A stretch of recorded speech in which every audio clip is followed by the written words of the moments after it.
Hello, ladies and gentlemen. Welcome to the next installment of the Hi, boys and girls. Our video shoot interview series. As you can see, we are joined by none other than Jim Cornette.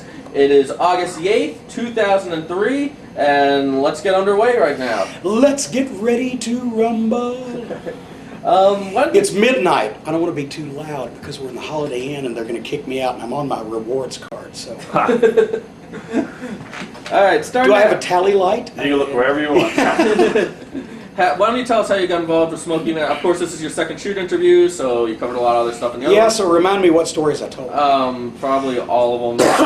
As many as you can. So let's just pick up with the Ohio Valley Wrestling and your start there. Okay. How exactly did you get hooked up with OVW? What's the whole background story there? Danny Davis, who I'd managed years ago when I first got started in Memphis, he and Ken Wayne were the Galaxians, and I'd managed them. They were a hell of a team. They were the best team I ever managed except for the Midnight Express. So I happened to be home in Louisville at Thanksgiving of '98, and I was over at my favorite seafood place taking my mom to dinner. Ran into Danny Davis. He had started OVW in '93. He had retired off the road and opened up a school and then a small promotion. And he said, "Hey, come over and take a look at the school." And I was like, "Okay, great, I love it." And went over and took a look at the school, loved it. You know, he had a great setup. He was doing really good. He had trained already Nick Dinsmore and Rob Conway, and Doug Basham was there at that time. He had to quit later on and go work for Ford because he wasn't making any money in the wrestling business. I've been screaming at you guys for so long, I've lost my voice again. But anyway, what I did was, I took his number and I said, "Danny, I'll be in touch with you." And of course, I was in Connecticut at the time. So basically, I saw that the guys in Connecticut, they were training the guys in the warehouse at the studio. And there's sawdust fumes and paint fumes, and the people that worked at the studio were walking by and, what are they doing? There was no organized developmental system. And I thought, geez, for a multi-million-dollar, billion-dollar company, we're not training anybody. Tom Pritchard was helping train people, and that was great, but we didn't have a program in place. So I told Jim Ross, I said, "Hey, I know where there's a school, where there's a guy you can trust teaching it, where they do television, where they do live events. I would be more than happy to go back to Louisville for a cut and pay, anything. Let's form an organized farm system." And so we talked to Danny, he was for it, and JR liked it, and Vince McMahon liked it. So I moved back in July of '99, and OVW was already there, and that's a misconception. I don't own OVW, Danny Davis does. I didn't start OVW, Danny Davis did. I book it, and I'm in charge of the talent. Danny's in charge of the school and the business, and he doesn't mess in my department, I don't mess in his. That's why we get along so good. We love each other. He's honest, I think I'm honest, and we do a good job. And so it started out as a 6-month experiment to see if it would work, and we've been there for 4 years. So, it's worked out great so far. Okay, what's your exact duties then at OVW? What's like a typical week like? Oh, Jesus. Wednesday's our TV day. So on Wednesdays we do television, and then on Thursdays my non-wrestling day, where I try to wring my head out. As Ernie Ladd used to say, your brain is like a sponge. When it absorbs all the knowledge it can, you must wring it out. Well, I wring out on Thursdays. Fridays I do phone calls and paperwork. Saturdays we've usually got a spot show somewhere. Maybe Sunday we do too, flea market in Louisville, whatever. Paperwork and bullshit like that, website stuff that I don't do the website. I hate computers, but I help the people that do our website. Monday I write, Tuesday I finish writing, and Wednesday we do the show. And then Thursday I start over again, ringing out and, starting back. But Danny does classes 4 days a week. He's there for television. Danny is the Wizard of Oz. He's the man behind the curtain. He is the director, the technical director, the audio man. He runs the entrance music. He does the post-production. He does all the editing. He does every technical thing with that show. And we do it live to tape, and it comes out fabulous. I do all the writing. I do all the voiceovers. That's why my voice is shot. From 20 years doing promos and screaming now every Wednesday and doing voiceovers, my voice is shot all the time.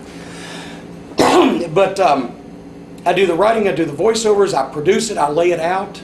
So Danny does everything technical, and I do everything to do with the talent. And I write all the voiceover copy that I voice over. I mean, it's a two-man operation, the television, But we've got now the guys to where so many, like Nick Dinsmore and Rob Conway, are our leaders. Doug Basham and Damaja were before they just recently, left to go full time. The guys that have been there for a while, they help the young guys. They explain to them, here's how this TV works. Here's how they help them in classes. They help them in the ring. That's what we try to do with OVW, is foster the environment where the guys who have more experience help the guys who are new. There's no egos. Nobody's saying, you're taking my spot. Nobody's cutting anybody out. They're all there to get ahead and to help each other. And so this guy helps this guy, who helps this guy, who helps this guy. And that's the best thing about a wrestling school to me. Boy, we were screaming and just great until I get on camera. And then the best thing about a wrestling school to me is the environment that you create is one that, if you have an environment where there's no discipline, an environment where there's no the older guys helping the younger guys, where there's cutthroat, where there's I want to get ahead and I don't care about the other guy, fuck that. We create an environment where everybody feels at home and everybody can feel like that they fit into the program and everybody wants to help everybody, because we don't have 15 cowboys and no Indians. We have a cowboy, we have an Indian, we have a doctor, we have a lawyer. Everybody fits another spot. So I feel like that's the best way to have a school or a training ground or anything, is for everybody to help everybody. I don't have to do everything. Danny doesn't have to do everything, although we do most of it. Robert Briscoe, our referee, also helps promote our spot shows. Tim Ash, who's one of our cameramen, also helps sell sponsorships and works with Six Flags. Kenny Bolin, the Round Mound of Sound, the world's largest manager, my best bosom buddy and friend. He helps sell sponsorships. He does a variety of things, because he can sell an Eskimo an igloo. He can sell you the glasses on your face, So everybody helps, but that's another thing. I try to create groups that I can keep the name identity, like the Disciples of Sin, because Sin ain't going nowhere. She's right here. Bowling Services, Kenny ain't going nowhere. He's right there. He's OVW. The Revolution, by the very nature of OVW, we have revolving talent. So what we try to do is create groups on the heel side to where there can be any number of members of Bowling Services. They can come and go. When they graduate, then somebody takes their place. Disciples of Sin, same thing. Revolution, same thing. Baby faces have to be a little more individual, but if Nick Dinsmore gives his stamp of approval to somebody like Johnny Jeter, then that kid's made, because the people believe in Dinsmore. So when he has a protege, they start believing in the protege. So, we try to do it like that, where everybody gets a leg up, because that's what the wrestling business is about. The guy who's established gives a leg up to the guy that's coming in. You got to be picky and choosy, because you can't just take any schmo, but when somebody's ready, give him a hand. Okay. What are some of the advantages to being a WWE developmental territory? To be in a territory? Yeah. Well, once again, I got to talk about this fucking prick Wade Keller for a second. 2 weeks ago, and I'll talk about the Ian Rotten story in a minute, but 2 weeks ago, some guy who writes for the Torch emails OVW, and I don't do the computer thing. I fucking hate him. Emails OVW. So Danny sends it over to Sin, who shows it to me. Guy from the Torch wants a quote. What about the thing with Ian Rotten? I'm writing a story. So I wrote him back through Sin, and I said, thanks, James, for asking me, but as big a disgrace as Ian Rotten is to the wrestling business, your boss is to journalism. And so therefore, the only quote that I want to give to the Pro Wrestling Torch is on the timely passing of the lying sack of shit you work for, Wade Keller. Thank you for asking. Boom. So today, as a matter of fact, I just got a phone call. Wade is reporting in this week's Torch that OVW is being closed down by the WWE because they're going to have a developmental territory closer to New England or Connecticut or wherever the fuck. No, for one thing, the WWE can't close OVW down because it was a company and is a company before and after the WWE. They are our largest client. They have been very nice to us. Vince McMahon, as far as I'm concerned, for all his great points and all his faults, he's been honest to me, and that's all I care about. But the point is, they can't close OVW down. They can cease to do business with us, but that's all they can do. And it would be a shame because they're our biggest client. But Wade Keller, because he hates me and for the past 10 years has wanted to knock me at every opportunity, will say every goddamn thing he can think of. He makes up news, right?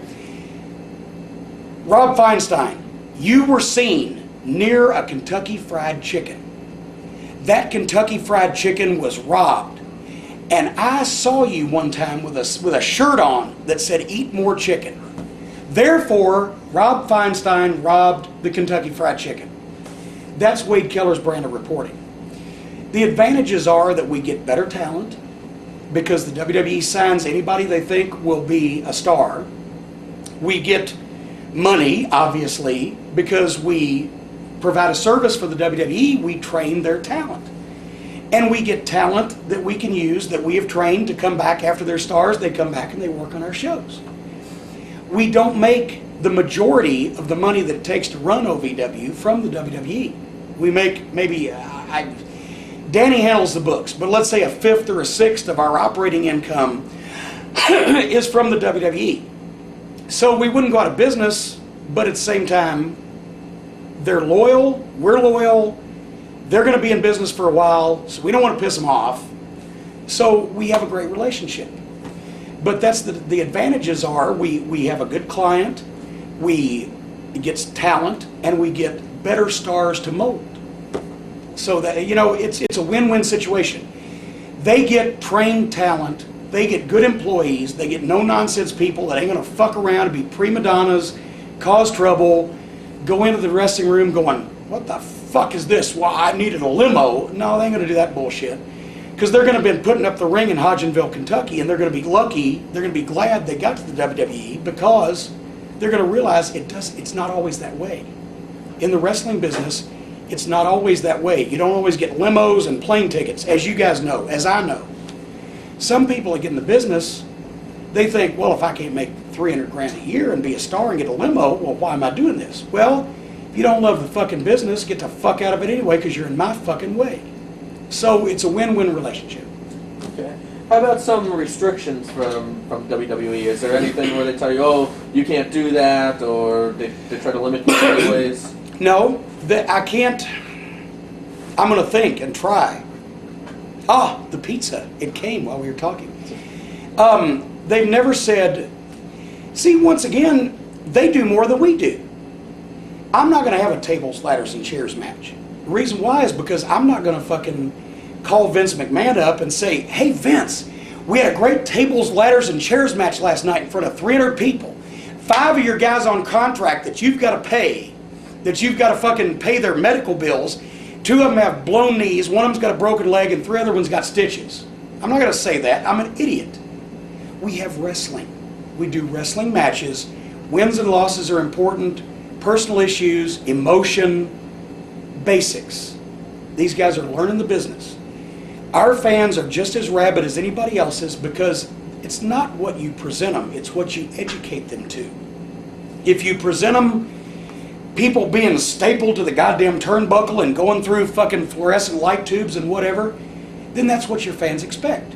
But if you present them wrestling matches where somebody wins and somebody loses and it's important who holds the title, that's what they expect.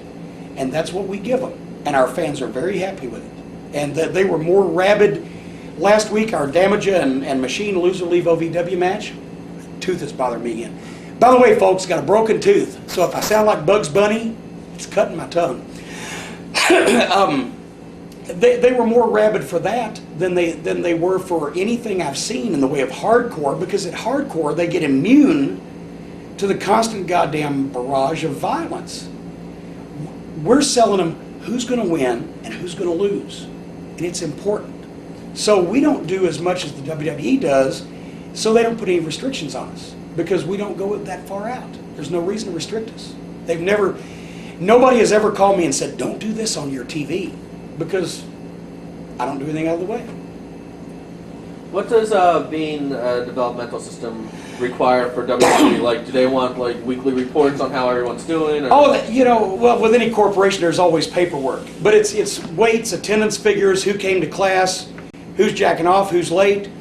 Jim Ross wants to know who can be on time, who can show up to work prepared, who stays in shape, and who's got a good attitude. They don't want to know how many Hurricane Ranas they did. They want to know about how many drop kicks they did. They want to know who's making an effort and who's improving. We give them tape. We give them feedback. Then they make their own decisions. I don't always agree with them. Everybody I push and I say, this guy's ready, this guy can do something for you, they don't always take it, but chocolate vanilla, you know. Who do you report to there? Is it just Jim Ross or? Well, JR is the head of talent relations, but Tom Pritchard works in talent relations. Johnny Ace has assumed a lot of JR's duties because he's been writing the Austin book. He's announcing Raw. He's doing 20 million things. So there's a whole department, and Bob Clark handles paperwork and medical and physicals and stuff like that. So it depends on what the subject is. Going to some of the people that come through OVW. When Brock Lesnar is probably the biggest name to go onto the main roster. When he first came to OVW, what was your very first initial impressions of him? I always thought that Brock was a great athlete. Brock was not a natural pro wrestler. He hadn't really been a big fan. He was an amateur, which is a different mindset, and he didn't take to it naturally. He physically he could do the moves. Don't get me wrong. Because that's the easiest thing for an athlete. Physically, all these guys can do the moves, but mentally, when to do them, why to do them, where to do them, and the emotion, the facial expressions, that didn't come naturally to him. He didn't have a lot of personality. But at the same time, what a fucking hoss. You knew he was going to be a big star, but was he ever going to get the goddamn gaga? Was he ever going to get the showbiz? Was he going to know when to cry, when to laugh, when to be sad, when to be happy? How to talk? That came actually really after he left, because when he left, I didn't think he was ready. But when I saw him working with Undertaker, when I saw him working with Kurt, when I saw him working with all those guys, he stepped up because he's a big game player. Some guys can't do it in practice, and he was one of those guys. But I told him after he'd been gone for a while, and I saw him, I said, you fucking stepped up, because he had a pay-per-view match, and I'm trying to think who it was against. And I can't. That wasn't the Brock I used to see in OVW. So he was the one guy, I'd have to say, that actually improved leaps and bounds when he got there from where he was in OVW. Jericho? No, it wasn't him, but but anyway, he stepped up. But he's a game day guy, and I didn't see it in practice, but I saw it in execution. So, when you were giving him advice, how receptive was he to it? He was receptive. I don't know that he understood all the time what we were saying and why we were telling him to do that. He was a natural heel. But I didn't want him to be a heel, because I want everybody when they start out usually to be a baby face, because it's easier. If you're an underneath guy, you don't have to cut a promo, you don't have to fucking talk, you don't have to lead anything. The heel can lead you. I want him to be a baby face. Him and Shelton, I thought, were a natural team because they'd been partners and they pushed each other. Because Shelton was a natural wrestler, but he didn't have the look or the credentials that Brock had. So together, Shelton gave Brock some oomph, and Brock gave Shelton some credibility. So Shelton picked it up like that, except his personality in the locker room was great, but out there was at first, and then he started coming along.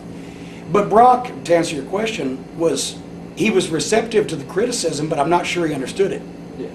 But now that he's been around all those guys, and they've all taken him under their wing, and they've started helping, it came out. Did Brock seem especially more driven compared to like other talents that you've seen? Or? Well, you can't say who's more driven than anybody else, because they all bust their ass. They all, with few notable exceptions, everybody busts their ass. It's just you either reach the physical limits or the limits of whether they can get it or not, and that determines who stays and who goes. And so everybody busts their ass. Well, some people were just born being goddamn mooses, and some weren't. How did he change, like, in and out of the ring from the time he walked into OVW till the time he left? Outside the ring, I don't know that he changed that much. Inside the ring, you know, like he was more outgoing by the time that he got out of there. He was really, I mean, he was a farm kid from Iowa. You know, he milked the cows and wrestled. You know, that's all he'd done. I asked him one time, I said, you know, like the cartoons, you know, do the Roadrunner thing around the corner where you take 6 steps to go 2. And he's like, I never watched cartoons. I was working on the farm. You know, so he was just plain as toast. But he was a little more confident, you know, by the time he left. Yeah. Did you think that he was ready? You kind of touched on it before when he left. I didn't think he was ready because I didn't think he could cut the promo. I knew he could do anything physically, but I didn't know whether he could cut the promo and whether he had the personality, not whether he had it, but whether he could project it. But like I said, he stepped up. A lot of guys, like John Cena, Jesus Christ, from the first day he came in, all I'd say was talk about this and go. Other guys, you got to go, say this, say this, say this 5 times. And they're like, with John, talk about this. 4 minutes later, he'd come back. Jesus Christ, that was great. So, but once again, John was a great athlete, but he wasn't a smooth worker. But by the time he left, he was. And now, I hate rap. I despise rap. I think life is too short to have to listen to that fucking horse shit. And I especially hate white rappers. And this ain't being racist, but goddamn, I don't act Chinese or Mexican or fucking Filipino or whatever. These goddamn schizophrenic pants that are too long to be short and too short to be long, and this fucking backwards baseball cap, and I want to just slap these motherfuckers. They should be thrown screaming from helicopters in front of their fucking families. But he makes it work. He's so fucking brilliant. I could listen to John Cena and I'm not offended. I'm not insulted. He's great. So I like that shit. I didn't think I would. I thought I'd see this goddamn Vanilla Ice bullshit, and I'm like, here's this century's version of Ric Flair, and they're wasting him, but he's made it. And that's what a lot of the guys have to do. I tell them this. Writers are the most overrated fucking commodity in wrestling. Writers are not bookers. Bookers foster an atmosphere. They educate the fans to a certain style. They give the talent direction. They give them points to talk about. They give them a finish. Go out there, get over. Writers say this, say that, do this, do that. Fuck you. I'm a writer, and I'll be the first one to tell you, writers are fucking overrated.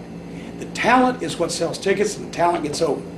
So I tell the talent, be prepared to take what you're given, make it your own, and make it better, and get over. And that's what John did. Okay. Kind of getting a little off topic for a second. Like a guy like Brock Lesnar, not him specifically, but a guy like him, you get a lot of talent that maybe they came through MTV or they were handed a big contract or something. Do those guys come in with like an attitude kind of like that they're better than everyone, or do you find that they need extra work usually? Well, no, like Matt Capitelli and John Hennigan from Tough Enough 3, they came in, they've been great guys. I think the first season, I don't know about Maven because Les Thatcher had him, but I know Nydia came in like, where's the limousines? Because she didn't know. And so we always tell the whoever comes from Tough Enough, okay, you've been on MTV, that's bogus bullshit, doesn't have anything to do with wrestling. And God bless Al Snow and all the trainers, they try, but in 10 weeks you can't be a lawyer and you can't be a wrestler either.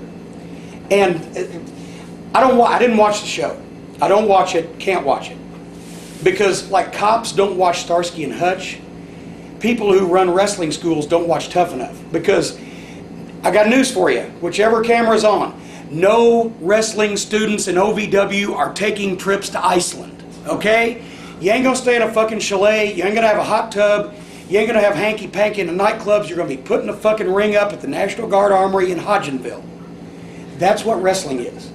So once that the first season got by, and people, and Jackie, and who was 2? Jackie and... Linda. Jackie and Linda, yeah. Jackie and Linda Miles were easier because they started realizing, hey, this is MTV, this is a game show, this is bullshit. We won it, and it was hard, it was tough, they bust their ass, but it wasn't really wrestling, and now this is really wrestling, and they want to learn. If they didn't want to be there, they wouldn't be there. And Matt and John have been tremendous. They want to learn, and they understand that They got in the business a little bit different way, but now they got to work the same as everybody else does, and we don't treat them any different. We don't treat contract guys any different from non-contract guys. For the record, back up and please say that Nydia... Whose promo is this? Oh, please say that Nydia is the bust her ass down. I'm sorry. Oh yeah, Nydia. Well, see, Nydia, yeah, if I didn't say that or if I didn't intimate that, Nydia works her ass off. She didn't know what she was getting into when she first got there. But it's not like she revolted and said, I want my hairdresser. No, she got her ass kicked like everybody else does. But now they're starting to know from MTV, they're still starting to know that the Tough Enough was just the way to get there. A little shortcut, but now we still got to work. And we treat all the guys, contract or non-contract, the same. I book guys in OVW based on how I think they perform, how good they are, whether I've got an idea for them. 2 non-contract guys have our tag team title. Doug Basham didn't have a contract when I first started using him. The reason I started using him was because he finally got his shift at Ford changed. Danny's nephew, everything you've seen on TV is a shoot. Danny's nephew, his first student, the best wrestler he'd ever produced, but he couldn't make any money, so he was working at Ford. Finally, he got his shift changed. I got him on television. They saw him, said, holy shit, gave him a contract. Damage it. Seymour, Indiana. Came to Danny's school, he was a natural. Finally got a contract. Nick Dinsmore, Rob Conway, Johnny Jeter packed his car up in San Diego and moved to Louisville to join the amateur class. And he was so good, he's the next Ricky Morton. We yanked him out of the amateur class and boosted him up, he got a contract. But I use these guys whether they're signed or not based on how good they are, because I feel like it presses everybody. If somebody's used just because they got a contract, then all the non-contract guys won't work hard. And all the contract guys will slack off because they know they got it, and all the non-contract guys won't work hard because they know they can't get it.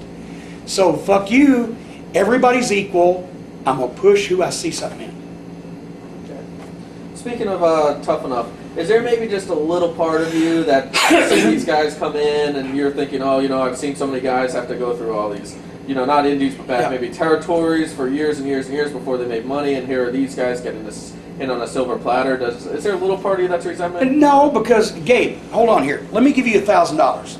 Here you go. Here's $1,000. Did you take it? Of course you'd fucking take it, you goddamn idiot. You'd be a fucking fool if you wouldn't. I don't have a grudge against people who take shit that's given to them, but then I have a grudge against them if they feel like, now you gave me $1,000, now give me more for no fucking reason. No, fuck you, earn it. If they don't want to earn it, then I have a problem. If you win the lottery, it's not your fucking fault. You paid your money, you took your chance, you got lucky. But now what are you going to do with that money? You going to blow it all on booze and hookers? Well, it'd be fun for a while. Or you're going to fucking do something with it. So no, I don't have a grudge. And nobody else on the roster who's smart to the business should have a grudge, because you don't hold a grudge against people who win shit or who are given shit or who work hard for something, but it's still a shortcut. You just see how they handle it and what they do with it from there. Okay. Speaking of the whole Tough Enough thing, do you think the wrestling business would be better if Tough Enough never happened? Oh God, I fucking despise it.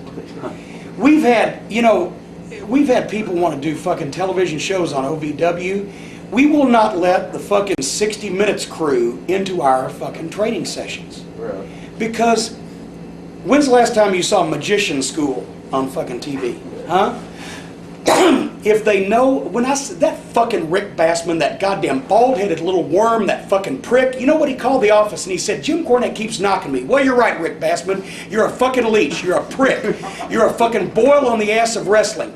You've never worked a day in your life in this business for anybody but yourself. You run a fast food fucking wrestling school. You make guys sign contracts giving you percentages of their fucking money if they get a job on their own merits for the rest of their fucking life. You put documentaries on the goddamn television to expose our business. You put out VHS tapes. Learn to be a wrestler in fucking 5 easy lessons. Fuck you, Rick Bassman. You should be dropped in boiling oil in front of the fucking town square. You're a fucking piece of shit. You're a fucking leech. Thank you. 20 or 30. People like that are the people that are fucking killing the wrestling business. I don't believe you should teach people to wrestle on television. We won't let the newspaper, we won't let the TV news crews in on our training sessions, because how do you fucking have a wrestling class without exposing the business? I watched this fucking documentary on the Learning Channel. Here's Bassman's fucking people. Here's what we call a spot. Fuck you.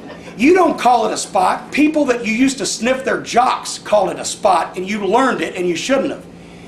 If you throw a fucking punch, boom. Now everybody knows how to throw a punch, which means that everybody thinks that the people that run the Jiffy Lube can do this. It devalues the business. If people think everybody can do it, there's nothing special about it. I don't want to see how David Copperfield makes the fucking Statue of Liberty disappear. So therefore, I don't put wrestling classes on television. Look at it in the ring. Wonder. That's the fun. That's the point. That's what we've lost. So Tough Enough as a revenue stream for the WWE, as publicity, whatever, it's great. I hate it when they get in the ring and start teaching shit, because fuck that. They don't need to know. They need to sit. I don't want to know how Mick Jagger fucking does his show. When he's out there, all I want to hear is, I want to hear him sing. I want to hear Keith fucking play. I want to hear Charlie Watts fucking drum. I don't want to know how they set the stage up. I don't want to know how the fucking guys over on the side yelling the words to Mick because he's too fucked up to remember them. I just want to watch the show. And I want to wonder, wow, how'd they do that shit? That's great.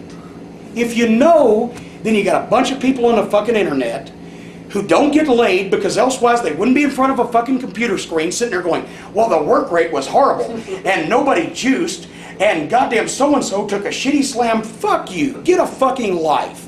I was the biggest wrestling fan in the world, but if the internet had been around when I was a kid, I still wouldn't have got on it, because it would have ruined every goddamn thing that I was looking at. I was watching Jerry Lawler drop the strap in front of 10,000 people in the Memphis Mid-South Coliseum and make that comeback going, wow. If I'd have known at that time that he was paying all of them to lay down for him, then I would have gone, oh, fuck. Fucking kills everything.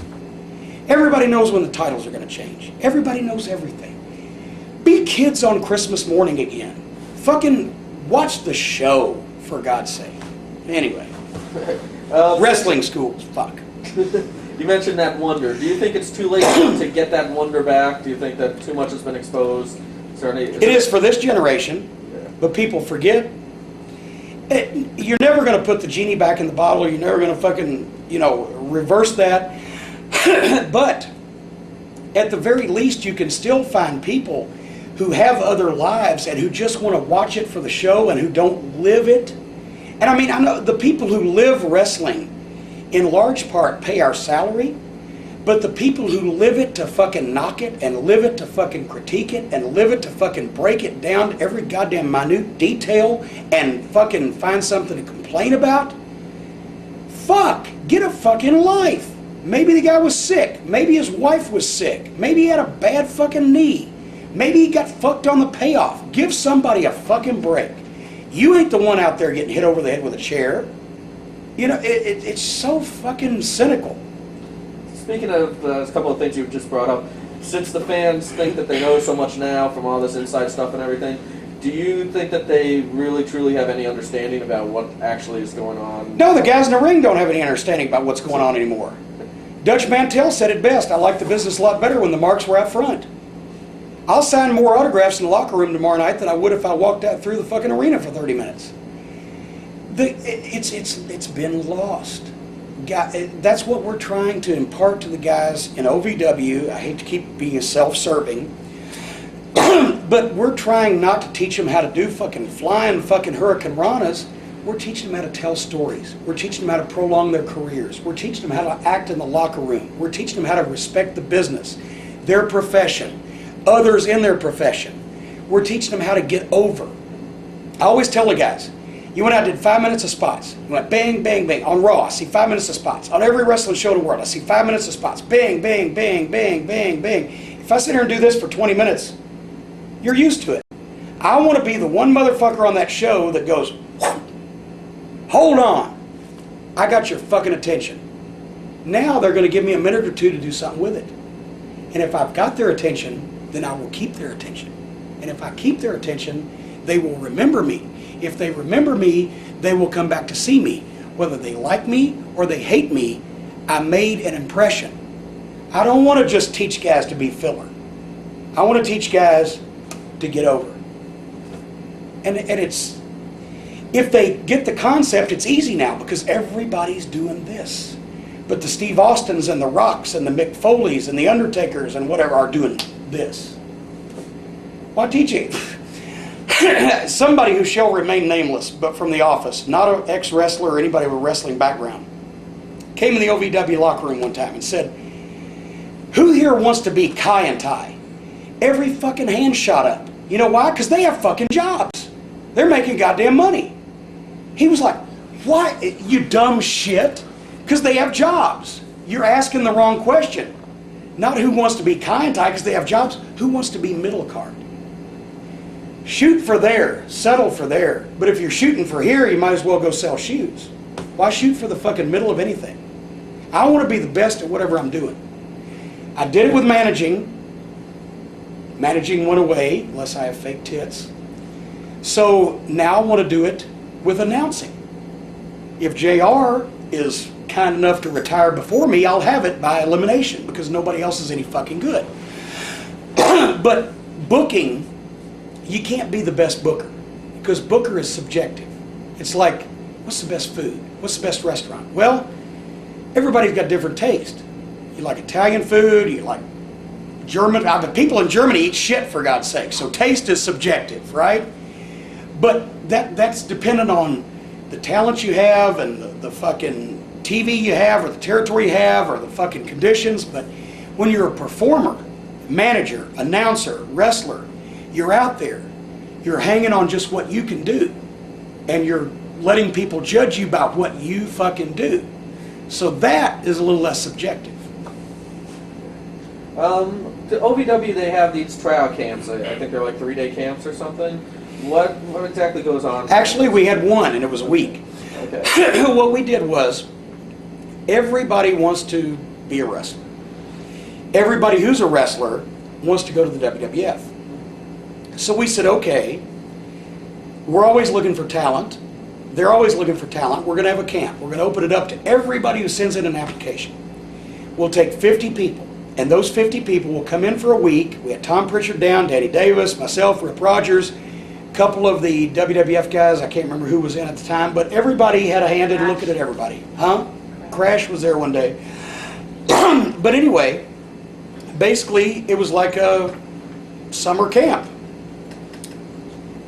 What can you do? We got them in the ring. We had them cut promos, blah, blah, blah. And it didn't matter whether they had been wrestlers before or not. We just wanted to see potential because nobody's trained right anywhere anymore, so we don't count that against them. Some people lied on their applications. 6 feet tall and 210 turned out to be 5'9" and 240, you know, one of those things. But we got like a dozen guys that we invited to come to OVW because we won't. I've talked to Danny about this.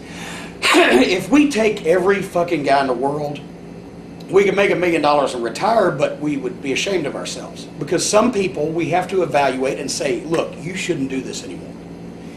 But anyway, we invited 12 people to come back and join the school because we saw that they had potential to learn. But, you know, basically it was just a week-long camp and we saw what was out there. And some people who I thought might apply that I'd seen in the independents didn't. But everybody, universally. I'm trying to find some athletic background. I'm trying to find people who are, you know, can spell all the words right in the application. You know, practically nobody had an athletic background, but everybody was already a professional wrestler. I've wrestled for Insane Championship Wrestling in dipshit Michigan and fucking this and that and the other thing, but they were cheerleaders in high school. No. I'm not a fucking great athlete, but I never applied to be a wrestler. It just so happened I got into business when there actually were managers. But at any rate, you know, so we found 12 and we asked them, and Tank Toland was one, and he's done tremendous. And I don't want to leave anybody out, but you know, a lot of the guys that we asked to come in have really so far performed very well, and they've got a potential and they've got a future. But we're not going to take anybody, even if you come to us with money in hand, we're not going to take you in OVW because we're not going to rip people off for their money and they have no chance to be wrestlers. We have to ask you if you will come, and then you give us the money, and then we will take you. And then it's not a time limit on the course. You're part of the family until you go somewhere else, move up, or decide to quit. Now we have an amateur class, which Johnny Jeter, Densmore Conway, Damage Basham, all of them came through. $500, you come in Saturdays and play. And when we see you got potential, we yank you the fuck out of there and we make some kind of deal with you. If you don't have any money, carry something for us and we'll bring you up, because we don't want to deny talent, but we won't take anybody out of the amateur class that can't make it regardless of how much money they want to pay us. One thing I'm noticing that you're doing in this shoot interview, kind of like I asked you at the tryout camp, instead of going, oh, we did this, that, it kind of exposes the business, yep. You're talking in a way where you're giving people understanding about what's going on, but not exposing the business. Well, do you think maybe like Tough Enough could have been done that way, or any of those? I wasn't in on the meetings with MTV. They didn't check with me, you know, so I don't know what. But at the same time, it wasn't exposing the business, because with the tryout camp, we got the guys in the ring. Can you hit the ropes? Let's see a flat back bump. First 3 days were all basics, because nobody teaches basics anymore. Reiterate that you don't take 20% of their profits once they get signed. Yeah, we don't take any of their money once they get a job. we say, come back, if you get to be a star, come back and do us a favor sometime. That's it. That's all you owe us. So many of the guys can do moonsaults, but can't grab a headlock and take somebody over right without killing themselves or their opponent. Everybody says, oh, they teach basics because they're old school. No, we teach basics because we don't want anybody to be crippled and be a fucking paraplegic.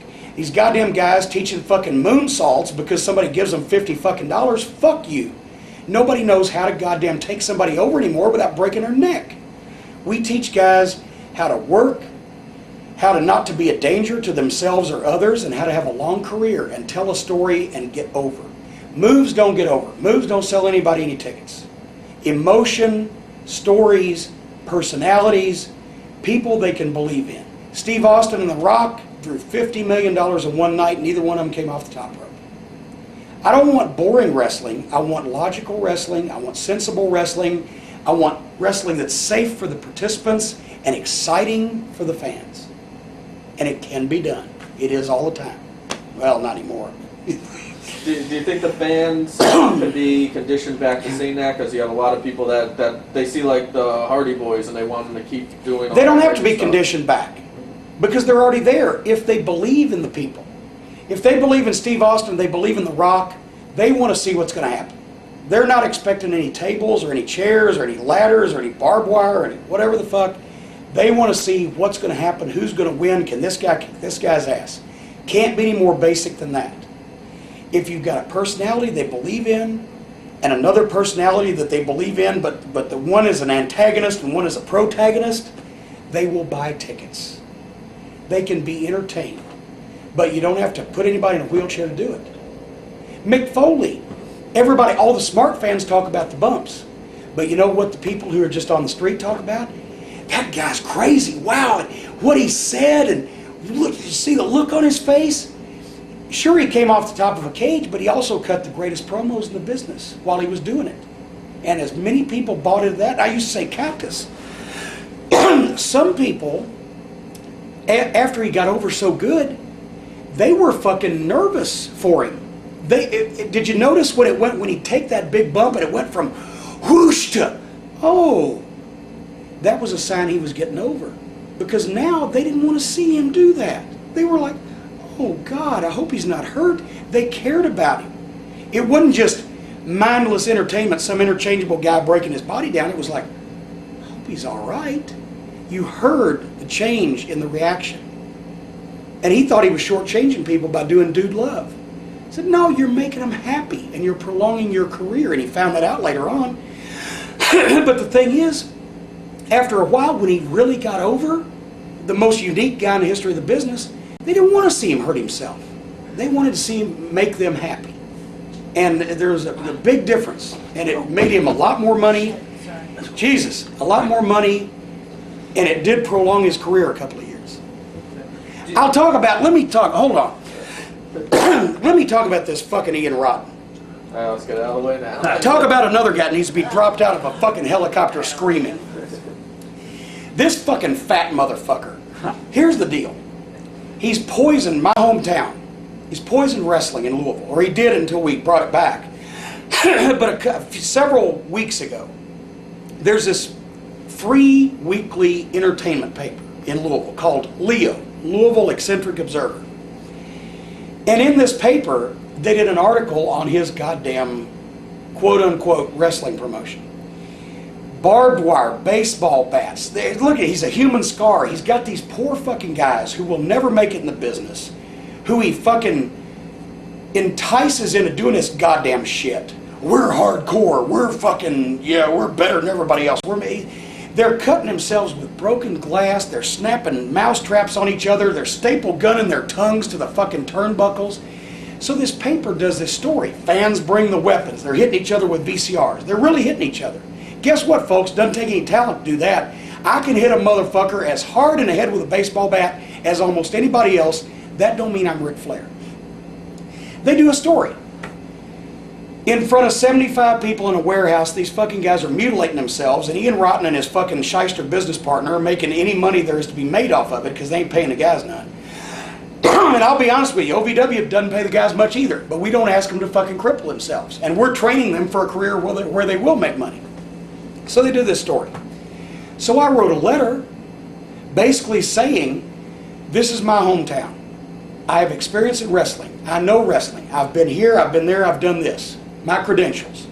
For the people who don't know anything about wrestling, I want them to know I know what I'm talking about. And then I said, please don't call this professional wrestling. This is fucking ridiculous. I'm as embarrassed as you people are to hear that people will actually slice themselves up with barbed wire and broken glass for the entertainment of 75 people in a fucking warehouse. And don't think that OVW has anything to do with this, because they're a PR nightmare for us in our hometown. We're doing business with Six Flags Kentucky Kingdom. We're doing business with one of the biggest radio stations in town. We're doing business with goddamn sponsors, businesses, legitimate people. I don't want them to pick up Leo. They don't know too much about wrestling. They say, and they go, fuck, Junior, you ain't going to see that shit. They're pissing in our fucking pool. They're an embarrassment. They're a disgrace. So I write this letter and I say, here's what they are, and here's what we are. Don't confuse us with them. OneWrestling.com picks it up. Combat Zone Wrestling, whoever the fuck they are, I think they're the same kind of thing as Ian, only maybe with a little bit bigger budget, and fuck them too. While I'm talking about it, fuck you, Combat Zone Wrestling. You know what? I can knock somebody just like this, and it'll be all over the world. But if I praise somebody, or if I say something good about something, nobody gives a shit. Fuck you, Cornette. You like it? Fuck you. But if I knock somebody, so I'm going to knock you. Fuck you, Combat Zone Wrestling. Never been anybody, never going to be anybody. I've sold more tickets in my sleep than you will in your lives. And I ain't even nobody. So it's all over OneWrestling.com. It's all over goddamn the internet, everywhere. People's websites. It's a little entertainment fucking paper that they hand out for free in Louisville. But now everybody's making a big deal over it. Something to say about somebody. Then Ian responds. Then somebody, Torch calls me for a fucking quote. Am I fucking Oliver Wendell Douglas on Green Acres, or is it not obvious to everybody in the fucking world that if you're goddamn stupid enough to fucking slice yourself up with broken glass and fucking roll around in barbed wire and goddamn staple leeches to your fucking arm, that you're a goddamn idiot? You're a fucking moron. For $100,000 a year, you're still a fucking moron. I can't say it any plainer than that. Has nothing to do with athletic ability, has nothing to do with showmanship, has nothing to do with intelligence, has nothing to do with anything other than you have a morbid need to be recognized as someone in any fucking field of endeavor, to the point where you will mutilate yourself in a warehouse in front of nobody for goddamn nothing. Fuck you, you fucking goofs. Jesus. And this fat fucker's over there pissing in my goddamn pool. There's one thing in the world that I know, and that's professional fucking wrestling. And I try to be good at it, and I respect it, and I want everybody to succeed. But not these goddamn idiots that all they do is when somebody sees this, they say, oh fuck, I don't want my kids to see that, I don't want my wife to see that, I don't want my cousin to see that.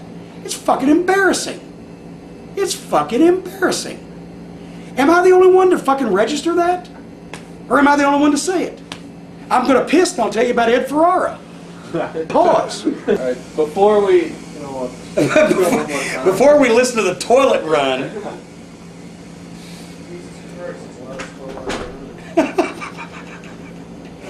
Low budget television, folks.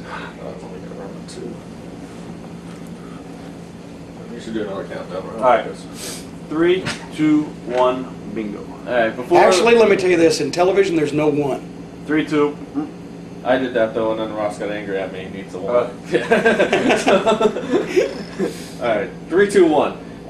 Before we get to Ed Ferrara, Okay. one last question about the whole IWA CCW thing. Their fans are kind of like the way their ECW fans were, but even more so, are very, very loyal to those companies, and they'll say, "Oh, you know, look at wrestler X. He's jumping off a balcony for us, and he's putting his body on the God line." bless him. What- He's a fucking idiot. What do you think of those fans, though, that have that loyalty because those guys put their bodies through so much? Wrestling fans are the most loyal fans in the world, and I'm the biggest wrestling fan I was when I was a kid. I still am now. But Jesus H. Christ, just because somebody, you know, it's like this fucking jackass. You know, a lot of people in the world are stupid these days, okay? To be honest with you. There's a lot of lack of common sense. The fucking guy jumps off the 4-story fucking hotel trying to hit the pool and goes 3 feet short. I'm not sorry. It's like a skydiving accident. You know what a skydiving accident to me is? When somebody lands safely. You're jumping out of a fucking plane with a sheet tied to you. If you live, it's an accident. Okay? It's like a bungee jumping accident. They measure the fucking cord, but they don't allow for the stretch. Fuck you. Don't jump off the goddamn bridge. I love that the fans are rabid and that they really appreciate this, but at the same time, I have to sit there and go, you know, that fucking guy just jumped off that balcony and he could have been killed, and I really have no respect for his goddamn common sense. Wrestling, professional wrestling used to be where you fucking had a heel and a baby face who fucking had a hell of a fight with plenty of emotion, lots of blood, but not gigging your goddamn scrotum, but blood and guts and wild and fucking hitting each other with chairs and shit. And then when it was all over with, the fans were drained and they were fucking wore out, and the guys were in the back and they fucking took a hot shower and did it again the next day. These guys, now they're doing shit they can't recover from in 3 weeks. They ain't gonna have a long career. They ain't gonna make a lot of money. And if I feel like if I'm a fan of that, then I'm instigating this guy to cripple himself faster. All I see is, Jesus Christ. Cactus used to make me nervous. Like I said, because I liked him. I think he's one of the nicest guys I ever met. I didn't want to see him do that shit. It made me, and it made a lot of the people that really cared about him. I don't know if you like that. You know, go to a concert. Concerts now are fucking goddamn contact sports. This fucking mosh pit bullshit. Motherfucker headbutts me, either they're going to have to pull me off him or him off me. One or the other. I ain't saying I could whip him, but we're going to fight. They're doing bam, hey, yeah. Well, fuck you. Get a goddamn life. Grow up. Go to school. Get a fucking job. Collect stamps. I don't give a fuck. But you're fucking stupid. Okay? I'm sorry. And with the fans that enjoy this goddamn kind of slice and dice fucking shit, they need to examine themselves. Do they really want somebody to do that for their fucking entertainment? And how entertaining is it? I'll watch the videotape of the train fucking hit the woman and fucking bust her into goddamn a million pieces, because goddamn. But I don't want to watch it for 2 fucking hours. And I don't want to watch it every day. And I don't wish the woman to walk in front of the train for my amusement. If it's going to happen, sure, put a camera on it. I'll watch it once. Because goddamn, she's going anyway. I might as well see it. But after that, fuck, there's for business reasons, there's no reason to do it because there's no way to follow it. For human reasons, there's no reason to wish people to do that. And for aesthetic reasons, it's not very fucking entertaining to me because it's not very fucking enjoyable to watch when you actually sit there and look at what these guys are doing. Wrestling is supposed to be simulated combat, where you can believe people are having a fight. Well, when it's all exposed, and when you're not a very good worker, so you can't make them believe you're really fighting, you just exhibit yourself slicing yourself up for people's entertainment. To me, that's way too much like eating the fucking raw chicken at the county fair. You just, sorry. If you like it, fine, but don't call it wrestling, because that insults what I do for a living and what a lot of people work hard to be good at. Okay. Next question isn't a question. Ed Ferrara. Ed Ferrara. Go ahead. This goddamn inconsiderate weasel. I was going down to do Burt Prentice's TV show, and me and Scott Hudson doing commentary, right? Well, Burt calls me one day and says, well, Jim, you know, they're starting that TNA thing up, because he does in Nashville, you know. They're starting that TNA thing up, and the TNA announcers are going to be here at TV. They want to do some practice. Well, I thought he was asking me to step back. I said, oh, sure, Bert, no problem. That's your main gig. I'm just doing this for a lark, so, you know, I'll stay home. No. Bert, excuse me, I want you to do my TV. I just want you to know they're going to be in the back of the building practicing. Why are you telling me that? Well, one of them's Ed Ferrara. I said, oh, well, Bert, I'm going to have to fucking punch Ed Ferrara. He said, well, I knew there was heat, and I'm wondering if you could not fucking beat him up, because, you know, I said, all right, Bert, I love you, you're great, been nice to me, that's your main gig, I won't hit him. But we go down there. Now, I never promised him that I wouldn't tell Ed Ferrara what I thought of him. And I don't think very fucking much of him. For one thing, he was sucking Vince Russo's cock all those goddamn years. He fucked Vince McMahon. Well, he didn't really fuck Vince McMahon. He just left with the guy that fucked Vince McMahon. But also, he's a goddamn embarrassment to the fucking business. And besides that, the main thing was Jim Ross. So, we're there, and about 40 guys in the back, and I'm Dusty Rhodes. I hadn't seen in ages, talking to Dusty, hugged his neck, you know, talking to Ronnie Gossett's there, and, you know, just a bunch of people I know. And in walks this fucking lame-ass goddamn prick with fucking dreadlocks. He looked like a white Bob Marley with a big fucking sand ass. You know, one of those fucking things you punch, they kind of bobble, you know, big. And if I can talk about a big ass, it's big. and I saw him, and I was like, fuck. And he looks at me and he smiles. Last time I'd seen him was when I was in Connecticut, and we were all writing together, you know. Actually, he was carrying Vince Russo's papers. Vince Russo was attempting to write, and I was attempting not to fucking cut my throat being around Vince Russo. So he comes up to me with his fucking hand out. So I walked up to him and I said, hi, Ed. And this is not verbatim, because I said a lot of words real quick. But I said, I just want to tell you what a fucking miserable fucking piece of shit you are, you goddamn no good cocksucker, for fucking making fun of Jim Ross's Bell's palsy. Now, I will digress here. Here's a fucking guy who's given 30 years of his life to the business, Jim Ross, who is the best announcer, maybe asterisk Gordon Soley, but who's the best announcer now of modern times, who is a workaholic, who gives his life to the business, who loves the business, and here this little fucking prick comes along from writing Duckman or whatever the fuck he did in California, and took 2 wrestling classes at Slammer's Wrestling Gym, and thinks he deserves a goddamn spot in the wrestling business, and goes on national television and makes fun of a guy's, he wasn't doing fat jokes. He wasn't doing goddamn bad hair jokes.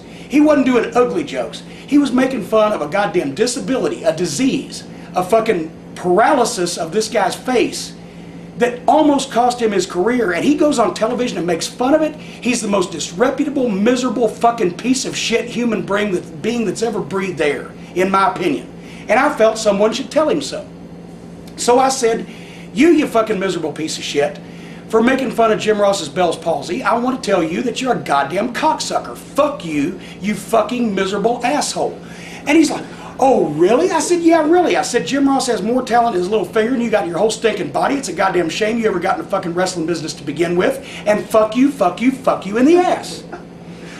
And he's like, oh, really? Well, I said I wouldn't hit him, but I didn't say I wouldn't spit on him, so hot too, and I spit in his fucking eye. And I said, now, the parking lot's 15 feet that way, you little cocksucker. You want to do anything about it? I don't know that I can whip him, but I was willing to try, whereas he didn't even have the goddamn balls. If you took Ed Ferrara's fucking nuts and you fucking threw them into a goddamn drinking straw, they'd look like a kernel of corn rolling into a storm drain. He's a goddamn cowardly, miserable fucking prick. He had the chance to fucking defend himself. He had the chance to fight me, and he wouldn't do it. Not because I'm goddamn King Kong or Godzilla, because he's a ballless, nutless, cowardly, yellow-bellied fucking prick. And I spit in his fucking face, and I asked him to go outside, and then people started coming over, and he wiped his face off, and he said, I've got too much respect for all the people here. I said, you don't have any goddamn respect, you fucking ass lick. That's why we're having this conversation. Fuck you. And he fucking went off in the back of the building, and I never saw him again. I did the television show. He fucking played with whoever's dick he was playing with that night, and I haven't seen him again. But I felt like somebody had to tell him, if you fuck with a friend of mine, I learned this from my mother and my father and a lot of people I've been around that I respect. If you fuck with a friend of mine, then you're fucking with me. It wasn't about somebody didn't do a job for me, or somebody didn't pay me back this money, or somebody didn't fucking give me interview time, or any wrestling pissy ass bullshit. He made fun of a person who I respect and who's been a friend to me. He made a fun of their fucking disease, their disability that almost cost them their career, and I think he should be run over by a goddamn 18-wheeler in the fucking street. And fuck him. And while we're at it, fuck Vince Russo again, just for the sake of it. Because Vinny Roo, you're a goddamn lying fucking prick too, and you've weaseled a lot of money out of this business, and goddamn it, one of these days you'll get hit by lightning, because that's what you fucking deserve, you fucking asswipe. Oh, but make sure you put on record that you didn't. But I didn't touch him. Yeah, you didn't threaten his children or his. Oh wife. no, and I didn't threaten Russo's children or his wife. But I told you that story the last time, didn't I? I'm not sure. Oh, well then, we're in the car going to Cincinnati with two WWF employees who shall remain nameless. And one of them says, guess who I heard from? Because they happen to be going to Atlanta the next week. Guess who I got a message from? Vince Russo. Russo's wife was best friends with these two people's wives, and he was supposed to be best friends and neighbors of these people, but after he fucking walked out on Vince McMahon, gave his notice on the phone without so much as a fucking fuck you goodbye, just called him up and said, I'm taking a better offer, see ya, when they were 60 miles from Russo's house, and he could have gone down like a man and said, Vince, it's been fun, thank you for getting me in the business, but now I'm making $1 million, like a fucking man, but that would require you to have balls and a dick, and Russo doesn't. He instead fucking gave his notice on the phone, so he calls this guy and leaves him a message because they're going to be in Atlanta the next week, and I guess he was scared that they might run into him. And I said, well, I wish I had that motherfucker's number, because there's some goddamn things that I never said to him that I'd like to, because he's fucked me, or tried to fuck me. He's fucked friends of mine, ruined their fucking careers. Good talent that could have made money for the company. So I said, I wish I had his fucking number. And the guy said, well, I'll give it to you. I said, well, give me that fucking phone. Russo picks up. I'm driving, right? I said, Vince Russo. He said, yeah. I said, Jim Cornette. He said, hey. I said, I just want to tell you what a goddamn miserable piece of fucking shit you are for trying to cut my balls off every time you got a fucking chance. And fucking everybody else's goddamn career around you, fucking asswipe, you piece of fucking shit. And I said, we're breaking up. So if you want to call me back, here's my fucking phone number at home, 502 blah, blah, blah. Well, by then he'd hung up on me. So the next day I thought, well, I'll just call him again. So I left him another voicemail saying, you know, I just want to let you know that if I'd have come back home without a goddamn job, that I would have hospitalized you my last day there, you cocksucker, you son of a bitch, because you fucking killed the goddamn business with your fucking outhouse wrestling bullshit. He doesn't have a concept or a clue about how to do any fucking thing. He used press clippings to bamboozle a bunch of executives into giving him a fucking job. Do you know he got a Woody the first night he was inside the fucking railing while a match was going on? We're sitting there doing on cameras. Him for WWF New York and me for Superstars or whatever the fuck, syndication. And we leave, we go back, and he's like, it's when we still spoke. He's like, that was great. I said, what? He said, I've never been inside the barricade while a match was going on. I said, you're writing this fucking shit? You, Jesus Christ. But anyway, so I left him a little voicemail. He called human relations, human resources, whatever the human thing is in the WWF, and told them I called and threatened his wife and children.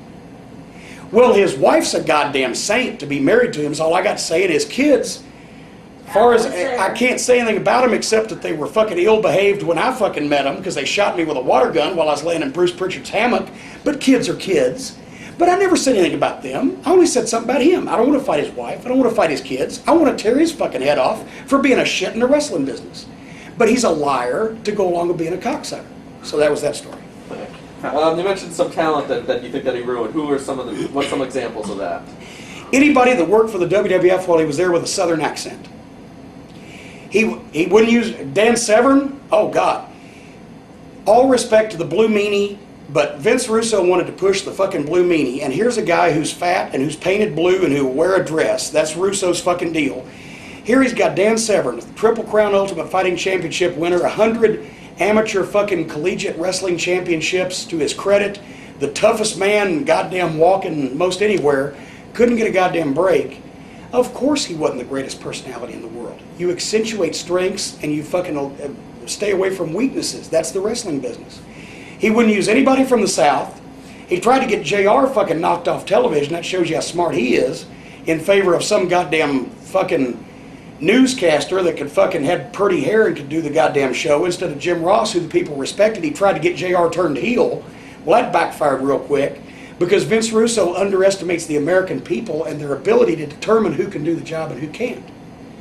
But anybody who was given remember Beaver Cleavage? Anybody who was given a stupid gimmick during that particular brief period of history, and look at what he's done in TNA. He put a billionaire out of business in Atlanta, for God's sake. The only thing that keeps me sleeping at night is knowing that Vince Russo now lives in Atlanta. And Vince Russo has to be around people with Southern accents every minute of the day. And he hates it. It's like being strapped to the fucking 7th room in hell for him, and I love it.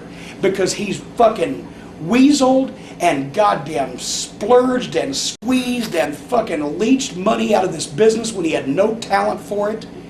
And so he's getting his payback now. He's in Nashville, he's in Atlanta, he's around a bunch of Southern people, and everybody now has seen through his bullshit. Because after he got away from Vince McMahon, the greatest editor in the world, and Titan Television, the greatest studio in the world, and booking for The Rock, and Steve Austin, and Mick Foley, and The Undertaker, and all the greatest talent, with Jim Ross, the greatest announcer to call it, he went to Atlanta where there was anarchy, and now he's in Nashville, and his booking has fucking fallen on its ass ever goddamn since. Because when he's left alone, he's exposed for the fucking weasel that he is. Fuck you, Vince Russo. I love your family, but I hope you die a painful fucking death. Is there just one instant where he got lucky and there was one thing that he did that you thought was good, or?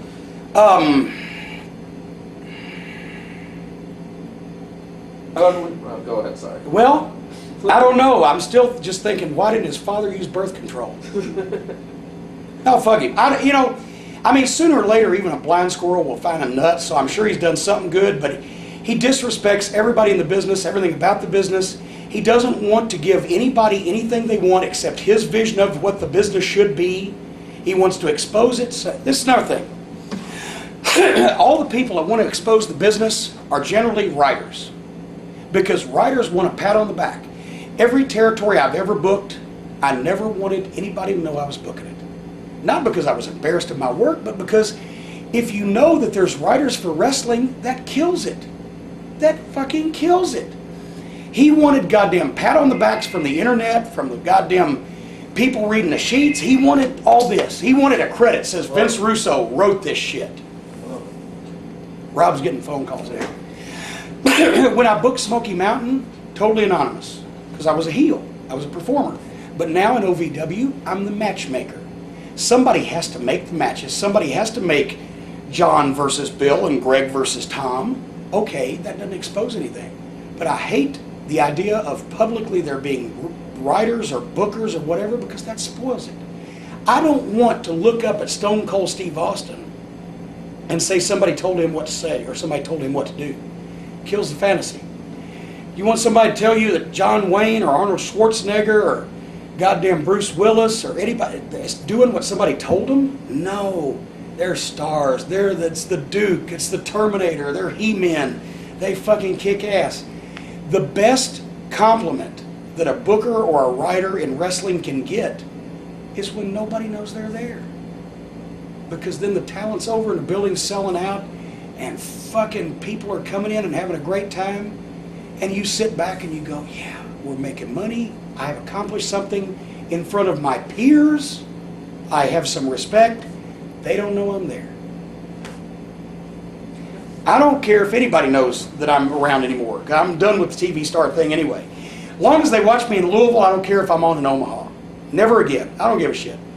Tonight we're at Chili's, and the guy in Dayton said, "Didn't you used to be a referee for the WWF?" I said, "Well, I wasn't a referee, but oh yeah, I remember you. Okay, thank you. Yeah, nice. Thank you very much." I'd rather be anonymous and go to Walmart, because that's That will happen. well, Walmart pisses me off anyway. But I'm done with that. But the thing is, with writers and bookers, the best thing that you can do is create a style, create an atmosphere, educate your fans, put talent together. Smojo. Sorry. Oh, fuck. I'm just in the middle of goddamn philosophy, that's all. Hello? I'll keep going. You can Put talent together and let them do their thing. Experience talent. I tell the guys in OVW a lot of what to do just because they've never done any of these particular finishes or moves or sequences or whatever before. So I give them one way to do it so they know how to do it right. And there's no one right way. There's wrong ways, but I give them ways to do it so they see how it works, and then they can make it their own and they can do it themselves. It's like chess. There's 30 million different combinations. There's only 3 finishes: baby face over, heel over, and a draw. But there's 30 million variations. I don't want to write every word that somebody says, because then everybody sounds like me.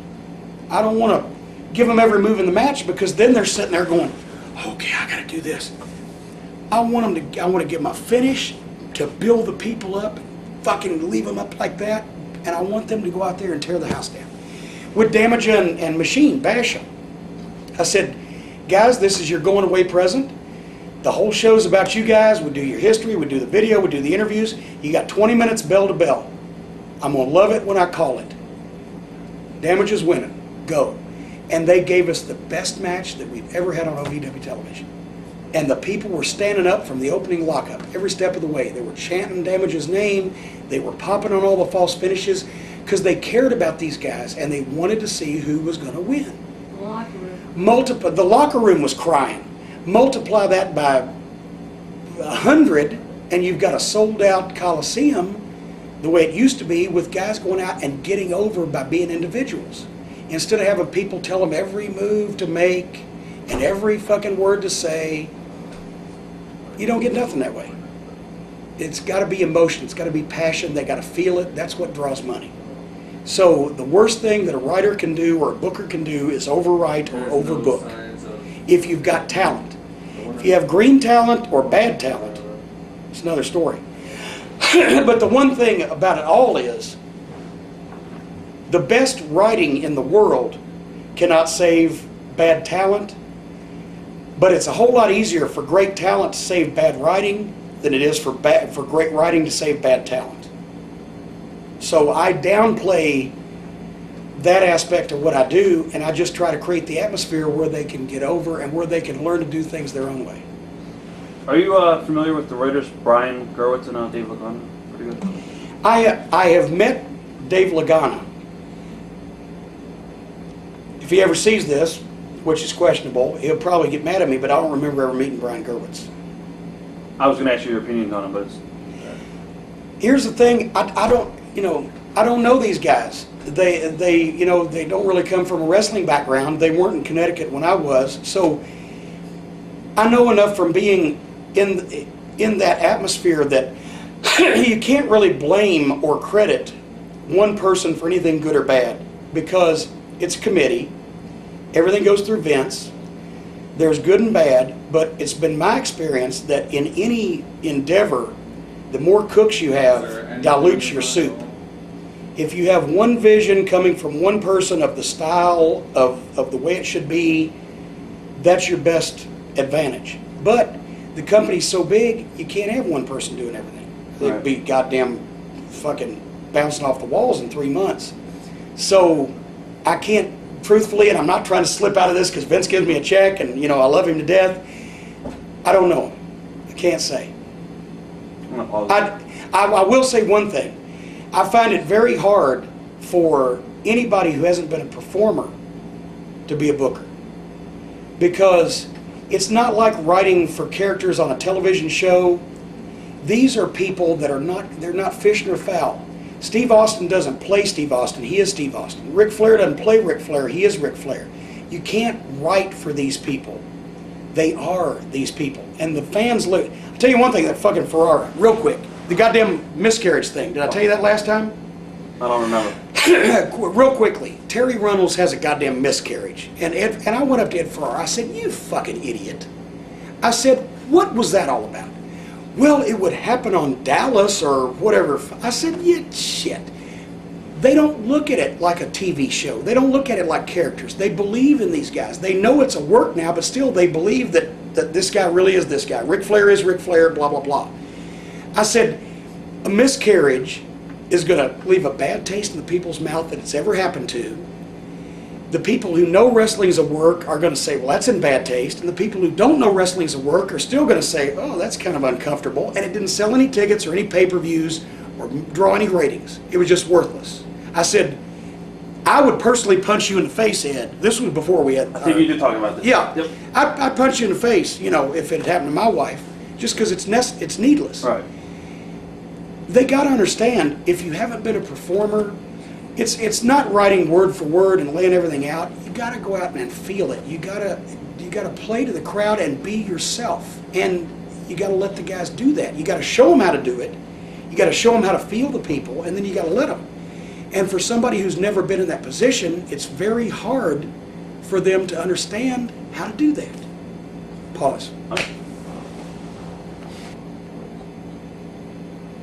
So you guys just talked about Gurwitz? Well, actually, I've never really, met, Okay. except for just say, hi, how are you? So we didn't talk about specifically. But one thing is, Let me do a countdown real quick. Oh, okay. Is this starting with the shoot? Back up with the shoot? Yeah, sure. Okay. 5, 4, 3, 2, 1. Put a 1 in there. One thing is I am way past the delusion that I can sell any tickets anymore as a personality, and I appreciate y'all extending me the offer to come work on the show. Nobody's going to pay to see me because I've been on television, because managers aren't over anymore, and the whole thing's gone. And I'm fine with that because now I've got something else to do. But it's a whole nother fucking subject we could talk about some other time, about people who hang on after nobody really wants to see them anymore. And I mean, if you love the business, and I'll always be around the business, that's one thing. But people who hang on in highly paid fucking positions that they don't deserve, and they can't fucking cut the mustard anymore, but they still hang on even though nobody wants to see them, that's a fucking other thing. They're in the way and they need to back up and let somebody else draw some fucking money. I don't do angles at OVW myself because I ain't going to draw significantly 5 tickets any more than the guys we've got. So let them have the opportunity. Put the focal point on the talent. I'm the announcer. I'm the salesman. I'm not the product. I'll sell you the car, but I ain't going to be the car because I'm not anymore. And if the young guys, the new guys, don't get the chance to fill those positions, they never get any experience, and then you're fucked because what happens when the old horse finally breaks down? Then you got nobody ready to run the race, take his place. So we got nothing but young guys, and they're only going to get better after they leave us. But I want to get a little something out of them while they're there, and that's only common fucking sense. But a lot of people don't use common sense anymore, and that's part of the problem. One last thing about the whole decision on Ed Ferrara thing. What was your first conversation with Jim Ross like after that whole incident with that? JR is almost like my adopted father because he calls me up and says, Corny, you shouldn't be doing stuff like that. I know JR, but goddamn, he was in front of me. I mean, he doesn't want me to, he don't want me to get arrested or put in jail or goddamn, and plus I'm representing in some respects, the WWE, so. But at the same point, that was a personal thing. It had to be said, and he recognized that and understood that. But he's like, try not to get in trouble. I mean, JR's great. Okay. Going to a couple of other things. What are the biggest mistakes that you see indie wrestlers make now? You can't really call a lot of them mistakes because the guys, they're not taught any better. You can't make mistakes unless you're told the right way to do something and then you disregard it or you don't learn it. But everybody, like we've been trying to teach hot tags because tag team wrestling is my little bugaboo. Nobody knows how to have a tag match anymore. They see outlaw shows, they see on TV or whatever the fuck, that a bunch of guys just do a bunch of spots and then One guy lays on one side and makes a tag, the other guy lays on the other side and makes a tag, and the two new guys get in, here they go. No. If you're going to have a tag match, now let's say, once again, 30 million combinations. It's chess, right? If you've got a team that's over and a team that's not really over, but you got to get them over, then you work it differently. Or if you've got a team that's over and a phone that's ringing, a team that's over and a team that's not over, and you don't want to get that team over, it's just for this team to get a win, then that team has to know how to work with that team and keep it entertaining for 7 or 10 minutes, but at the same time stay in control. But let's say you got two teams, a babyface and a heel team, they're both over to about the same degree. We're going to have a match. Is there stipulations? We got to work the stipulation. If it's no DQ, the first thing that the babyface team has to do is do something to the heel team that would normally get them disqualified. But the heel team bitches and the referee says, I can't do anything about it. And then the people are going, yeah, they're getting some of their own medicine. But let's say it's just a regular match. Is it 2 out of 3 falls? We had a 2 out of 3 fall match with Conway and Dinsmore against Damager and Basher. And the deal was, they had thought of something where they had to have this war, this goddamn war to win the first fall. I said, no, the first fall is going to be 23 seconds. And then Conway was like, what? Baby faces hit the ring smoking, but the fucking heels glom them, boom, boom, boom, try to throw them together, something fucking happens, the baby faces catch the heels, 23 seconds. And they're like, oh, fuck. I said, I'm going to be up at that desk, and if it doesn't work, come up there and beat the piss out of me. Boom, boom, boom, boom, boom, 23 seconds, Conway and Dinsmore, one fall up, fucking place, they were throwing babies in the air. And Conway's looking up at me going, okay, then the second fall, they worked the regular match. Shine the baby face, then get some heat. Then out of the heat, they met hot tag, come back, boom, boom, boom, boom, boom. Heels fucked them, even at 1 fall each, and the guy they fucked, they kept the heat going in the 3rd fall. And then they had another comeback and boom, boom, boom, going to the finish. Instead of having 3 sets of fucking baby faces shining, 3 sets of heat and 3 comebacks, elongated. But in a normal 1 fall tag match, shine your baby faces. Then once you've shined the baby faces, you've established that all their teamwork works, none of your heels' teamwork works. Fucking they look like world beaters. Then cut them off with the heat spot, which needs to be a transition. Which guys don't understand. They just do the heat spot, boom, and all of a sudden the guy falls down, start beating him up. No, it's got to be a total momentum changer. It's a high point in the match where you pull the rug out from under him. So the babyface really has to be kicking ass when suddenly there's a blind tag or a knee in the back or somebody gets thrown over the top rope, running the post, whatever. Throw him back in, try to beat him. 1, 2, the babyface kicks out, but he's still down, now you got him. Now all of a sudden people are like, yeah, oh shit. Now you set your heat. Boom, boom, boom, boom, boom. When it gets ready, time to go, you've got the heat, you've established your cheating, the babyface is trying to crawl to the corner and make the tag, but you keep yanking him back, trying to beat him 1, 2, because nobody tries to win. Nobody tries to cover. If you're not trying to win, then you're telling people you're doing an exhibition of spots, so don't worry about anything until we get to the end. But if you're trying to win, they're in it all the way. So now, you're about ready to go. So goddamn, you start hitting the baby face with heavier shit. When we used to work with Ricky and Robert, when we were going to fuck them, Ricky would kick out of like 2 or 3 of our finishes in the heat because it was like, we can't beat these people. We can't beat them. We're trying to rocket launcher, boom, 1, 2, he'd kick. Try to get to Robert. We'd pull him back, whatever the fuck. Kick it up. Hit 2 or 3 false finishes. Then finally the big one, either the heel misses or they run into each other or goddamn the baby face fucking escapes some way into the neutral corner. Both heels are in the ring. They charge at him. He rolls past him. He dives over him. He ducks through him. He dives from the middle of the ring and makes the tag. That's a hot tag. A hot tag is when the people don't expect it. When they want to see it, but they don't know they're going to until you hit it.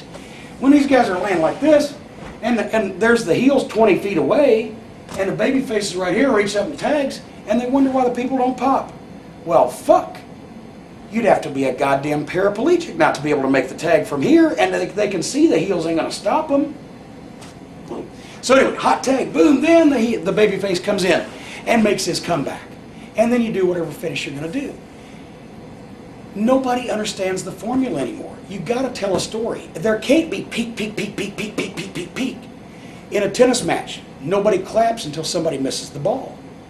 There has to be peak, valley, peak, valley. You get them up and down. You get them up and down, up and down. Flair Steamboat, up and down, up and down, up and down. Briscoe Funk, up and down. Great worker, you name them. But every time the peak is a little higher. Until finally they're jumping up and down, waiting to see the tag or the comeback or whatever.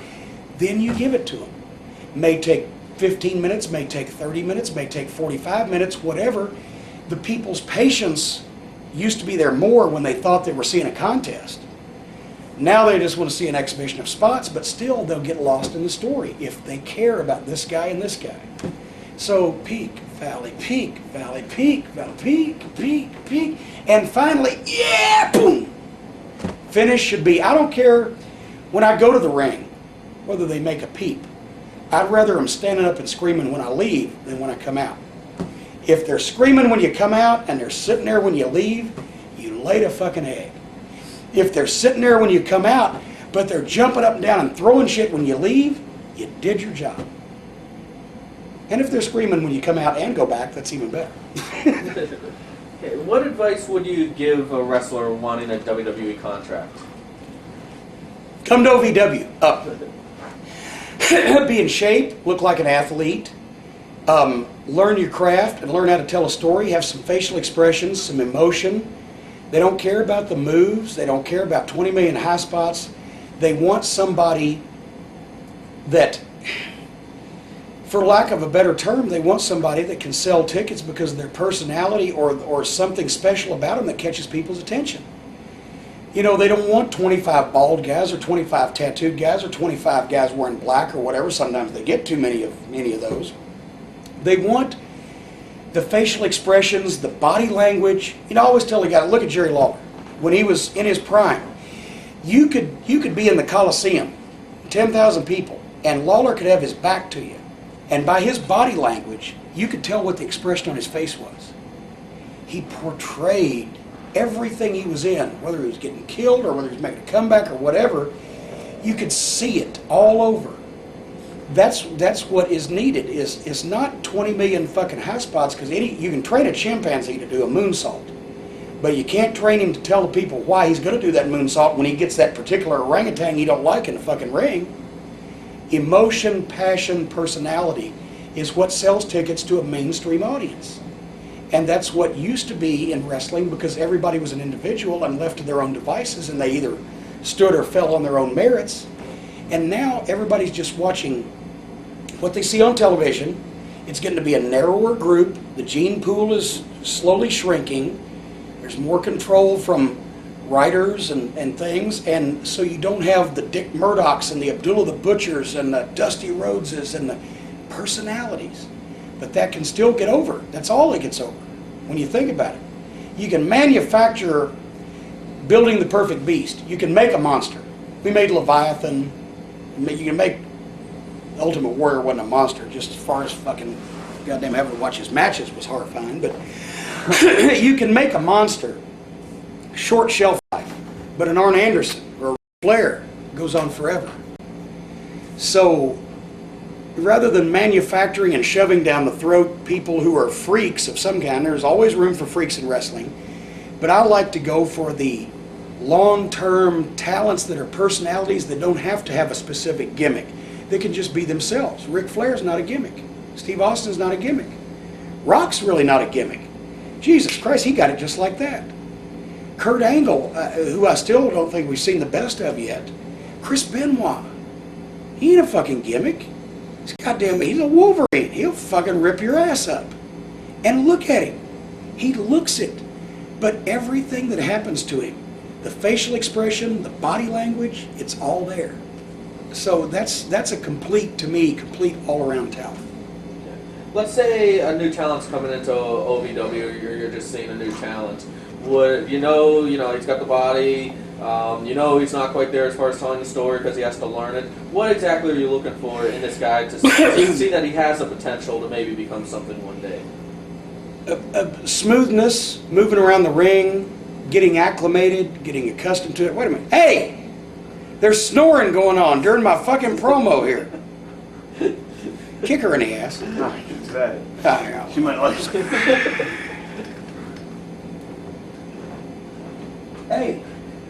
You're snoring during my promo. Was it snoring? Yeah, okay.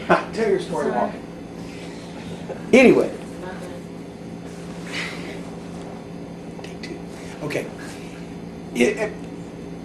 Smoothness, moving around the ring, learning, getting better every day. And it's not getting better by leaps and bounds. It's if you learn one thing every day and you're moving in the right direction, the ability to hear the people, listen to them, listen to what they want. Don't do something screwy when they don't want that. If it's a heel, can you bump and feed at the right time? Because everybody can take a bump. But do you know the exact second to come back up to take another shot during the babyface's comeback? Or do you just take a bump and lay there and leave the guy standing there with his dick in his hand? Feeding, making yourself available, moving around smooth, listening to the people, knowing when to give them a little look or when to fucking anything. It just, you can't really, you can't define it, but you can see it if you've seen it over a long period of time in different people. And that's what we look for. We don't look for moves. Moves are great, but I want to know why you got to that move. I want to know what it means. I want to know why you did it. I want to know if you did it at the right time. Did you just lock up with the baby face and fucking lay him out with a DDT? Or did you take a fucking arm drag and a hip toss and goddamn back up and go, oh shit, and fucking all that shit first? Did the people enjoy it? Did you go out in a crowd that doesn't know who you are because you hadn't been on TV yet and get over with them just because of what you did there? I'll try a lot of guys out at the flea market or on spot shows before they're on TV. Maybe I don't know whether they ought to be a babyface or a heel. Or maybe I don't know whether they ought to be on top or in the middle or whatever. So I'll throw guys out in different places just to see what the 46 people there think. And if they get over there, I know they'll get over quick. And if they don't, I'll say, well, boy, you need some work. Get back to class, let's check again in 6 weeks.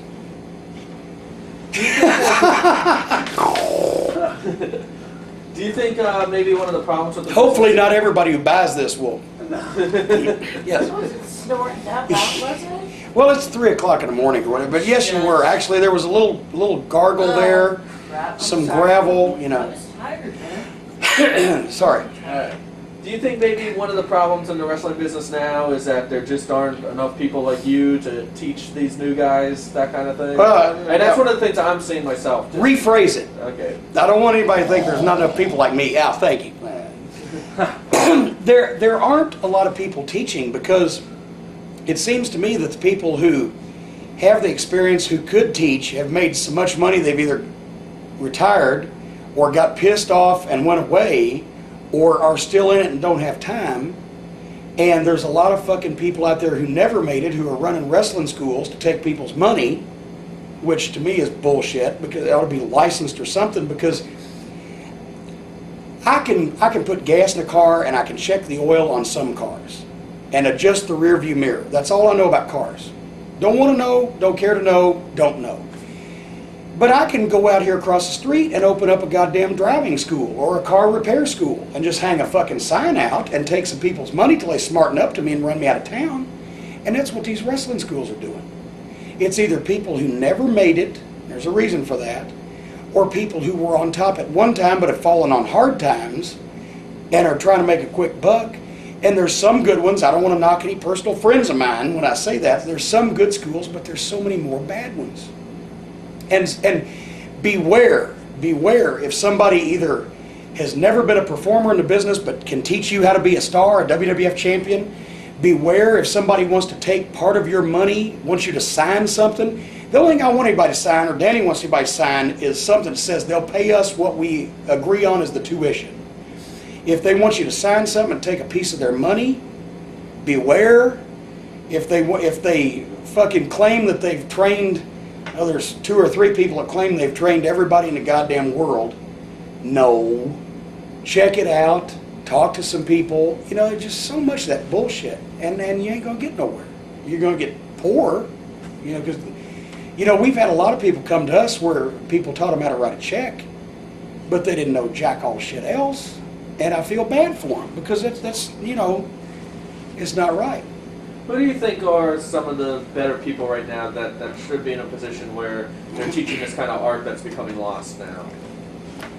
Well, you know, I mean, to me, Jerry Lawler is one of the greatest talents that's ever stepped in the ring. And I mean, he's still active and he's still announcing. To me, Jerry, I don't think has the patience to be a teacher. Because see, there's one thing. I've noticed that some of the great performers can also sometimes be lousy teachers.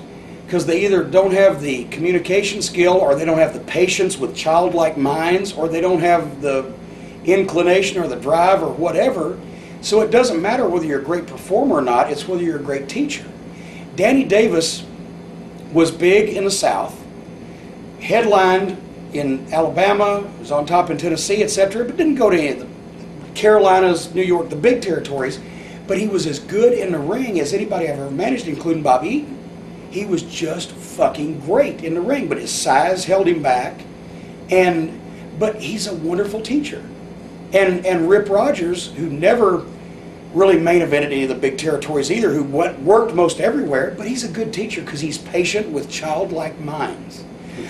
And you know, I don't try to teach him. I mean, I'll show somebody some goddamn bullshit move or something, but I don't try to teach anybody how to work as far as, okay, shoot him off, tackle, drop down, hip toss, blah, blah, blah. I try to teach him how to think and talk and present and timing.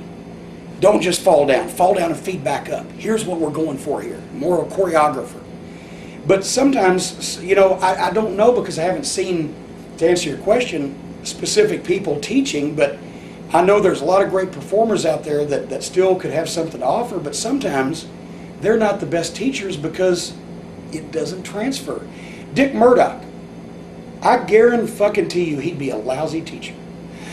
Because Dickie didn't have the patience for anybody who couldn't fucking instantly do it. Like, he was a goddamn natural. He was one of the greatest workers in the world till the day he died. He could fucking be upside down and taking a backdrop, telling a joke, and hit the punchline before he hit the ground. Effortless. Phenomenal. But he wouldn't have had the patience to show somebody a wrist lock. Because he'd, you fucking moron, get out of here. You gotta have patience. It's being a teacher and being a performer is different. And sometimes you get both and sometimes you don't. Is it true you make everyone at OVW read Hooker by Luthez? Yeah, well, we got an introductory package. Because I feel like if you're going to play professional baseball, you should know who Babe Ruth, Mickey Mantle, Ty Cobb, and Joe DiMaggio are. And if you're going to be a basketball player, you should know fucking Wilt Chamberlain and goddamn on, and etc. So we give them Luthez's book. We give them tributes by Meltzer with obituaries of all those top guys, how they drew money, where they failed and went wrong, the successes and the failures in life or in business. We give them a bunch of memos that I've written over time, telling people just various bullshit of the way that I think about things and the way that they should try to study shit. Don't do the, hey referee, look spot. Hate that. Heel wants to cheat, got a headlock. Hey ref, look. And the referee goes, ooh, whoop, whoop, whoop. Fuck you. When's the last time you saw that in the NBA? Looks so fucking hokey. That's a hey fucking Merle spot. Hey Merle, did you see that? Now when they start doing this, when something looks so fucking ludicrous and stupid in the ring that it defies common sense, right, they start talking to each other. They go, did you see that? Yeah, so what the fuck was he doing? I don't know. Well, now you've lost him. That murmur when somebody misses a spot, it's because everybody's going to themselves, go, did you see that? And now they're talking to themselves, they ain't listening to what you're doing. So now you've lost them. I give them a bunch of memos. We give them the Bill Watch Shoot interview. We give them like 6 or 8 training tapes with Ric Flair, Midnight Express, Rock and Roll Express, Arn Anderson, fucking all the way back. I mean, there's classics in there. There's the Riot with Ox Baker in Cleveland. There's goddamn old brawls from Tennessee. There's Luthez in Japan. There's Flair and Steamboat. There's all kinds of shit. Scientific, brawling, 50s. The Graham brothers are in there somewhere with study notes that I've written. Here's what you should look for, because you should always pay attention to anybody that got over. Why, how, where, when, what was the climate. We give them all those tapes. We give them, oh Jesus Christ, I've got a list at home. I mean, if they read it, they'll learn something. If they watch the tapes, they'll learn something. Some of them watch tapes more than they read.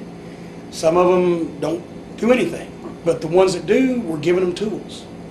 I'm not saying emulate.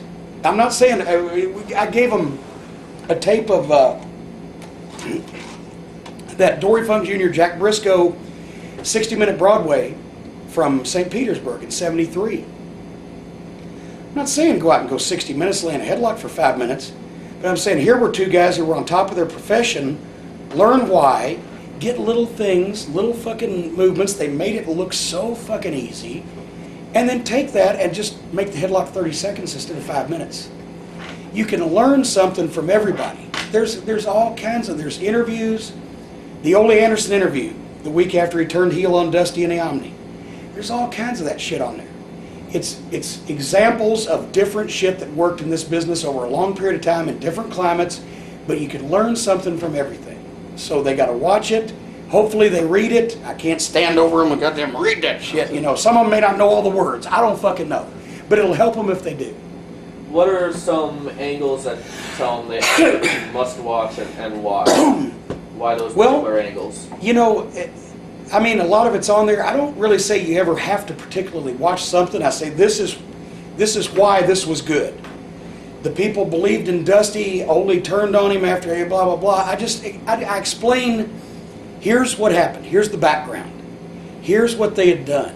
And it led to this moment. Now, see for yourself why it worked. And they see the audience response, and they see for themselves. That's the only way you can do it, because if they don't know what the shit's supposed to look like, and it's not about being old school or new school. I don't think there is anything such as old school or new school. There's either bad wrestling or good wrestling.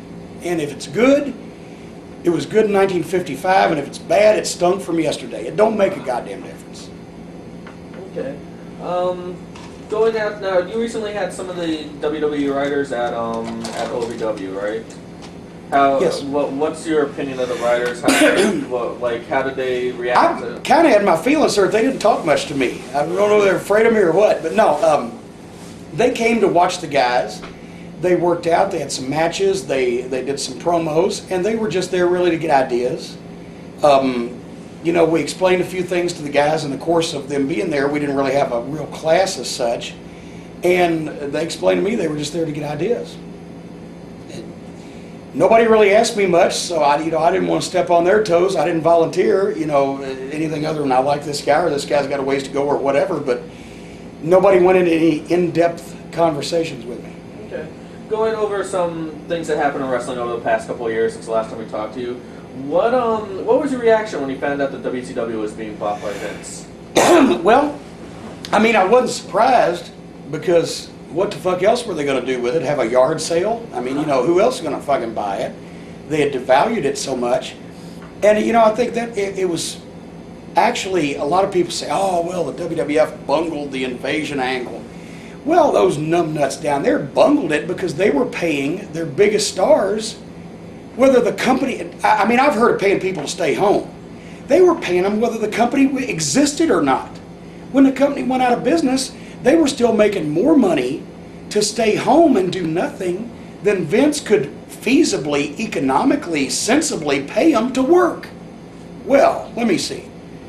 Check in a mailbox every week, stay home, do nothing, play with my dick. Go on the road, city after city, take bumps, get beat up. Oh, I'll take this one. By the time that all those deals wore out, the bloom was off the rose anyway, but you could not realistically or sensibly pay some of those guys what they were making to come to work, for the price that Vince paid, in my opinion, in my humble opinion, for the price Vince paid for the fucking thing. If he never made a goddamn dime off it, he still made a profit because he got the tapes and he got a lot of fucking fresh talent. And say what you will about what's been done with them, and I like what's been done with some of them, and I don't others, and that's, gosh, if it was my company and I was a billionaire, I'd have done things a whole lot differently. But geez, what did he pay, was it $4 million or $2 million or 50 fucking cents? Jesus Christ, just per hour of videotape. He didn't pay as much as you probably pay for shit. So what the fuck? I wouldn't have paid all them fuckers to fucking, not stay home that much money either, because then what does it do to the guys that's been loyal to you that are working every night? It was a mess. It's better that Turner Broadcasting is just out of the wrestling business, because then some semblance of normalcy one day may return, because they fucked the whole goddamn thing up. Okay. What about when ECW went out of business? What was your reaction? Baked a cake? No. I will quote what Ole Anderson said to me one time. He said to me, Cornette, I used to think you were a dumb fuck, but so many other dumb fucks have come along that are worse than you. You've moved up the ladder without doing anything. I used to think ECW was goddamn embarrassing garbage wrestling, but after I've seen what's happening now, they've moved up the ladder without doing anything. Personal friends of mine worked there. I liked a lot of the guys there, and they had a lot of good talent. I find fault with Happy Heyman for fucking fostering an environment where people fucking mutilated and injured themselves for very little money in the overall scheme of things, and exposing the business to more and more big, dangerous fucking bumps to devalue everything that everybody does. And I'm sorry, nobody can talk me out of it. After I've seen XPW, UPW, fuck UW, and all that other shit, they look a whole lot goddamn better. But still at the time, it was not my cup of tea because of, they devalued everything. Did any kind of red flag go off to you though when you saw, hey, there's no more WCW, there's no more ECW, there's really only one major game in town right now and one place for guys to work? Did you think that the wrestling business would kind of suffer because of the lack of competition? Or Every new beginning comes from some other beginning's end. The only way you can ever have a fresh start is completely scorch the earth. Now we're down to one. I got a feeling Vince has so much money he ain't never going away, but at the very least, the lack of any kind of competition can cause regional, smaller promotions to come up because they need a feeder system. And at least in my small, humble way, I can contribute toward making it a better place to work for people who follow me, but at least us teaching guys the right way to do things. And I shouldn't even say right way, because there is no right and wrong way, but we can teach guys ways to make money, be successful, be happy, not kill themselves, and be proud of what they do. So we're contributing in that respect. With ECW and WCW and WWF, with several big players, you can't change the style. But now, with only one player, the WWE can change the style for more longevity. They've already geared back on a lot of shit. And we can help by giving them people who can work that style and still sell tickets so that they will have talent to do that style and contribute in that way.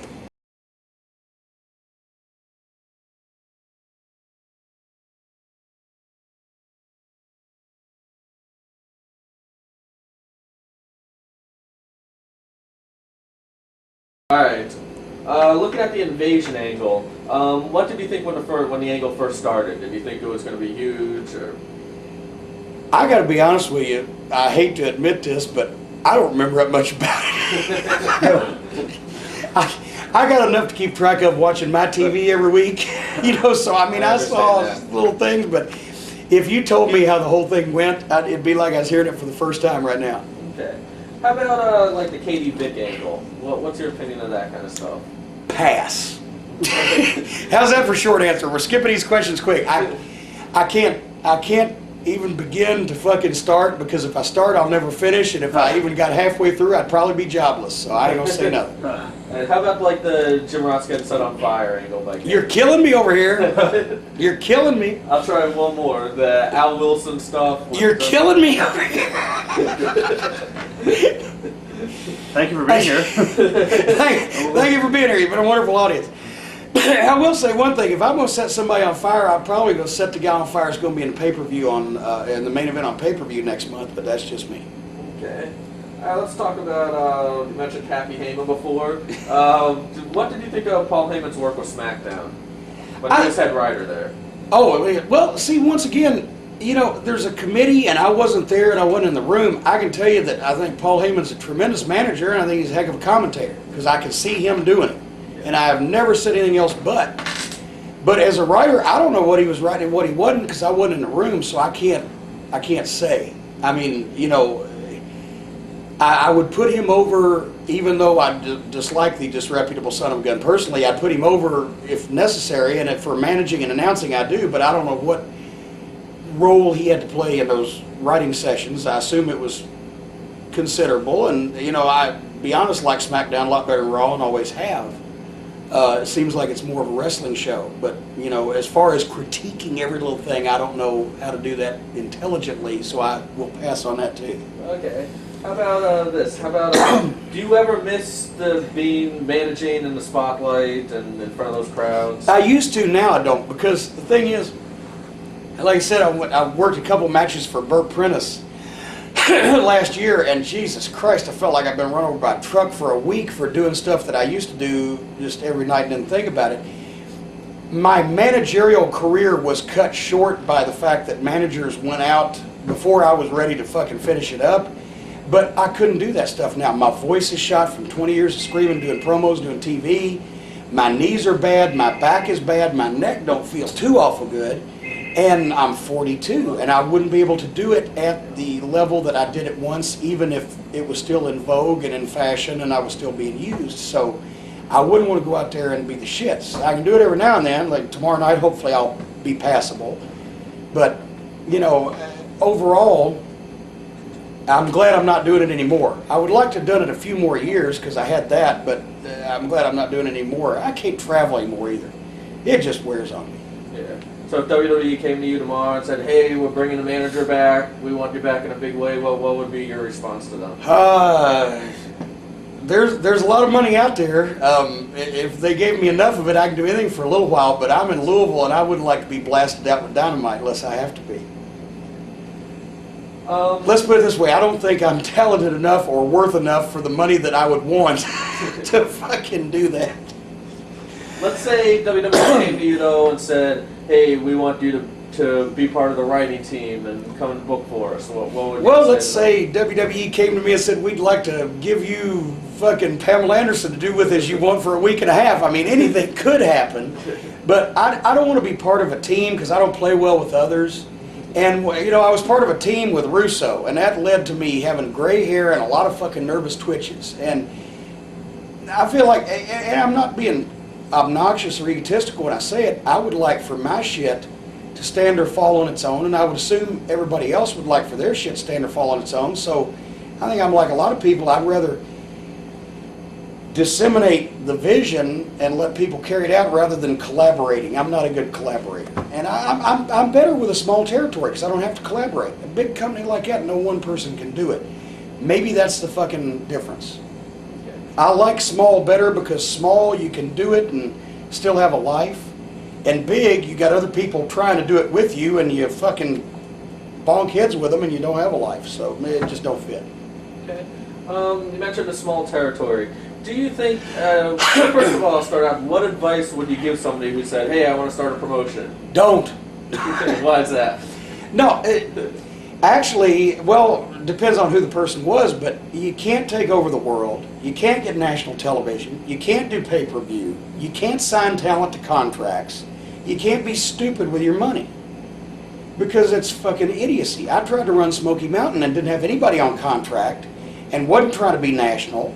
Just so happened it was a horrible wrestling recession, but still we couldn't pay for the television and the airtime in enough markets to make a genuine sized regional territory like used to be in the old days. But now in OVW, we own our own television equipment. We do the TV every week in the same building. We have talent that are either going to school and that we don't have to pay if things are rough. If we run a spot show, the guys get a little something. Unless nobody comes, then they don't get anything. Because they're either already being paid to come to school, they're being paid to go to college, imagine that. They're being paid to go to school, or they're paying us to teach them, and that's part of their training. We ain't getting rich, and they know that, so it's not like we're raping them. We're providing a service for them, and they're either paying us to go to school, and we work around their jobs and all their other stuff, or they're being paid a living wage to do nothing but train, and we're training them. So we're not fucking anybody. That's why I don't book any outside talent. Because why? I'm not going to book people who are already established in this business and not pay them. Because that's, you know, fuck you. But at the same time, I don't need to. When WWF talent comes down, we pay them something if it's like a Six Flags event, because that's a bought show. And they're the ones generally selling the majority of the tickets for their name being on the card. So I don't ask them to come down and goddamn be slave labor. I want them to go back and tell your friends, we treated you good. Sometimes they come down and do television, they're sent down to the office, they're rehabbing an injury, or sometimes we request them, they're just sent down to work with the next guy that's coming up to work with them. So it makes good business sense for them to come down, have a nice solid 10-minute match with the kid or whatever, and go back and say, yeah, I could work with this guy on pay-per-view, or I could do a program with this guy. And so I'm not going to ask somebody that doesn't work for the WWF or that is not part of OVW in some respect or another to come in for $25 because fuck, they're to make a living, but I don't need to. So, you know, it all works out. Do you think a territory system could come back, or is it, for the reasons you mentioned before, just be impossible for, well, like a territory where guys could actually make somewhat of a living and the promotion could be profitable? Actually, we were doing it in Knoxville where the guys were making a decent living, and if we could have gotten over a hurdle, I mean, we were like, You're talking about Smoky Mountain. yeah, we were a couple grand a week in total revenue from merchandise or gate or whatever, and running 4 shows a week. That's $500 a show, not counting on selling any merchandise or any fucking sponsorships or anything from continuing to operate. So yeah, it's possible, and that was at a bad time for wrestling. It's possible, but you have to invest a lot of money to get there, and it's a fucking lot of work. And so it's possible, but only if you once again try to stay regional in a part of the country that there's not huge television and living expenses. It's possible, but the people I've seen who have the money are complete fucking idiots. John fucking Collins in Illinois and that fucking dipshit that paid people to come to his tapings. And I don't know who ran the XWF or all these, it's alphabet soup to me. I don't pay enough attention because they just drive me crazy because you can't smarten them up. They all spend money. Whoever's back in the TNA now, this Panda Energy, they better have plenty of fucking energy. They better have plenty of energy. All right, I'll tell you. Fucking walk to the poorhouse and back. I love Jerry Jarrett started me in the business. I have the utmost respect for him. And I like Jeff. I've always got along with Jeff. How Jeff ended up with a great father like Jerry Jarrett and a fucking miserable best friend like Vince Russo, I got no fucking clue. But all I know is that they're losing a lot of fucking money, and they're going to continue to because they're trying to do fucking pay-per-view and nobody knows who the fuck they are for all those reasons. You start small, make a territory, piss on your territory, establish that it's yours, guard it against outsiders, educate your fans, off you go. Try to conquer the world, you will go broke. Vince McMahon is the only one since Alexander the Great to conquer the world. And I'm not about spending all my money and effort trying to fucking chase him and overtake him. Now, you've had a lot of the WWE guys, as you mentioned before, come down in OVW for various reasons. Who have been like the best guys as far as helping out new talent to teach them stuff? You know, I'll start naming people, but I'll leave somebody out because we haven't had anybody that's really been any kind of problem. Chris Jericho was great with Johnny Jeter.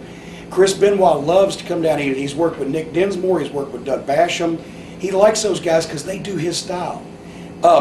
Scotty Too Hotty was down this week. He's always great to see. I mean, Boss Man. Jesus Christ. Anybody from the WWF, Glenn Jacobs, Kane, Undertaker was great when he was down. Steve Austin did a heck of a deal with Rico at the Gardens. I mean, you know, I could sit here and I wish I had all the programs. I'd just name everybody off, but everybody from up there that has come down, Eddie Guerrero, nobody looks at it like I'm being exiled or being sent to this goddamn, armpit of the country. Everybody knows these are future opponents for me. These are guys I could work with. These are guys I can make money with. I'm helping give back to the business. Maybe I helped them get booked at one time there. Or maybe they just see the chance to help somebody else. They're all cool. They're all with the program. Nobody creates a problem. All the guys that we've trained that come back have all been super. It's like they never left.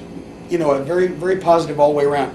There are a few people who I would not name and will not name here who I've never asked for nor would I want to see just because I would think that they might be the fly in the ointment, but overall, everything's been positive. Okay. Do you watch any promotions now on a regular or even semi-regular basis? I gotta be honest with you. When I was a kid, and even after I got in the business, I used to watch everything inside a ring that I could get a hold of. I don't watch shit anymore. The reason why is because every time I watch shit, I end up watching shit, to be honest with you. I mean, I'm not knocking you guys. I saw your tape. You know what I told you. I'll tell them so they don't think it's bad. I said, Rob, for your audience, don't change a thing. It boggles my mind, but you're filling a niche, don't change a thing.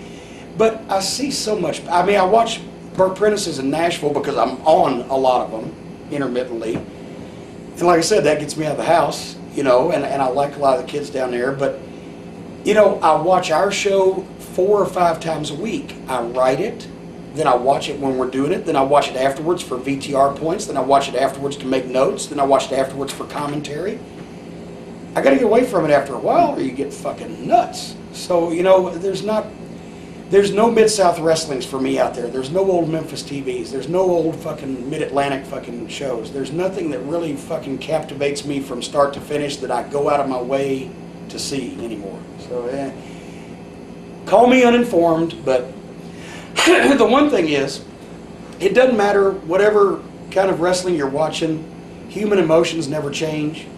If you know how to appeal to people somehow, it doesn't matter what style of wrestling it is, it still works. Okay. You mentioned, Ring of Honor, and you're working for us tomorrow night, and it's very rare that, I think you told me it was a couple of years since you've managed, and It's like the Monkees reunion tour. I'm going to kick into I'm a Believer, and people are going to go, oh, I remember that. Yeah. Why, and pretty much it was a pretty mutual deal about coming here. Why did you want to work for Ring of Honor as opposed to, some of the other promotions around? Well, Rob called me and said he'd give me a shitload of money to sit here and tell these bullshit stories. But I didn't want to fly to Philadelphia, and he didn't want to spend money for a plane ticket to come to Louisville. He said, hey, I'm going to be in Ohio. I said, oh, okay, I'll come up there. And he said, well, I got a show. You want to be on it? I said, oh, sure, that'd be fun. I think I've still got a racket. So it was just kind of a mutual, fuck you, we don't want to spend much effort or time or money to fucking go see each other, so we met in the middle. You shouldn't.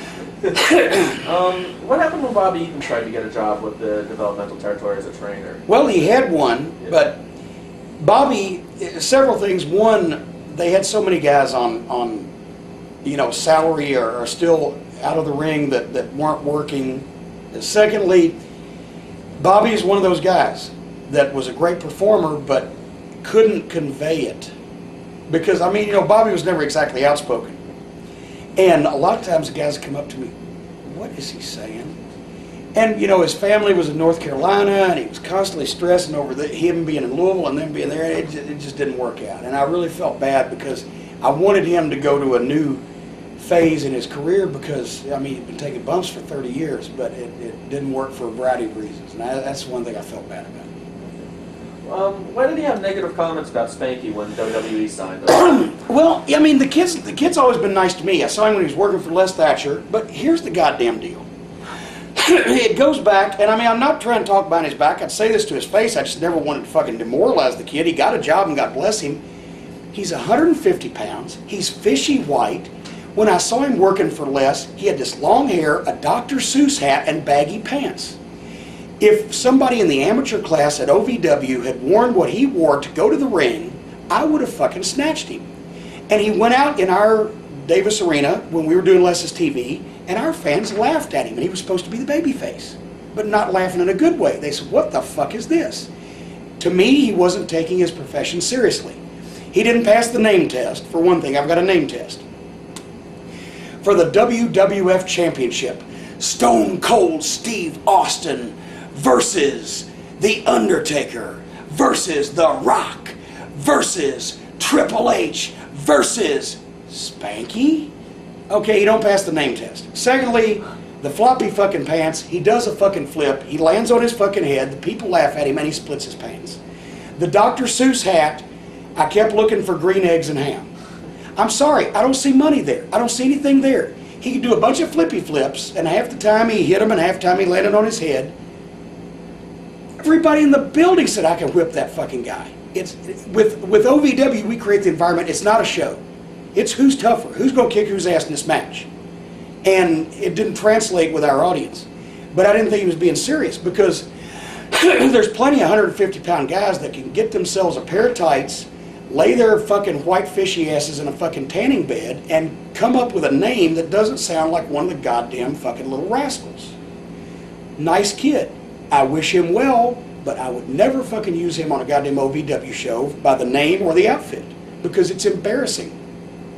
If you're going to have a fucking clown comedy figure Make it the goddamn manager, the guy that wears the fucking red pants and the purple fucking jacket and gets knocked on his ass. Not the fucking guys. They're supposed to be drawing money. Do you think WWE puts enough money and attention into the developmental system? No, we need a lot more. Made out to the name of Jim Cornette. When you actually, I mean, I'm not complaining about the deal we got, but when you think that one really big star can gross them millions in one night on pay-per-view, I'd look a little harder, or I'd, make it a little easier to find those people. But I think they're starting to, because now there's no place to recruit from. So they're looking at those college football programs or those college wrestling programs, or just, I think they've started giving people more time, because you can't do this in 6 months. You can't do it in a year. You can take a world-class athlete, and you can't do it in a year or 2 years. Make them money ball players. Kurt Angle and The Rock, probably the quickest learners I've ever seen in this business, and it still took them a couple of years. So I think they're starting to give guys more time now, instead of saying, well, we'll sign you for 3 months and see what happens. Well, fuck it, 3 months you're going to see shit. It's college. College is 4 years. Any serious prospect that looks like that they have what it takes and they are continuing to improve, I wouldn't touch them for 2 or 3 years, because after you learn the moves, then you got to learn how to follow, then you got to learn how to lead, then you got to learn how to have a money match, then you got to learn how to talk and do angles, and you can't do that overnight. Look at the guys that were on top even 10 years ago. They'd all been in business 10 or 15 years. Now the main event at fucking WrestleMania was Brock Lesnar and Kurt Angle. 7 years between the two of them. I mean, they had a heck of a match, but that's scary. The careers are getting shorter, and you lose that seasoning, you lose that extra little oomph that the guys could have with just a little more practice. So, anyway. That leads me to my next question. Do you think that WWE rushes guys from you to the main roster? Well, everybody's got different tastes, and I think sometimes they take people before they're ready when somebody has a really, in their mind, the goddamn greatest idea in the history of the world, or somebody just looks so good, how can they go wrong? It's choices. We make the right choice or the wrong choice. Well, we'll find out. If it works, you made the right choice, and if it doesn't, you made the wrong choice. But I would always prefer, I'm critical. No, you would have never thunk, right?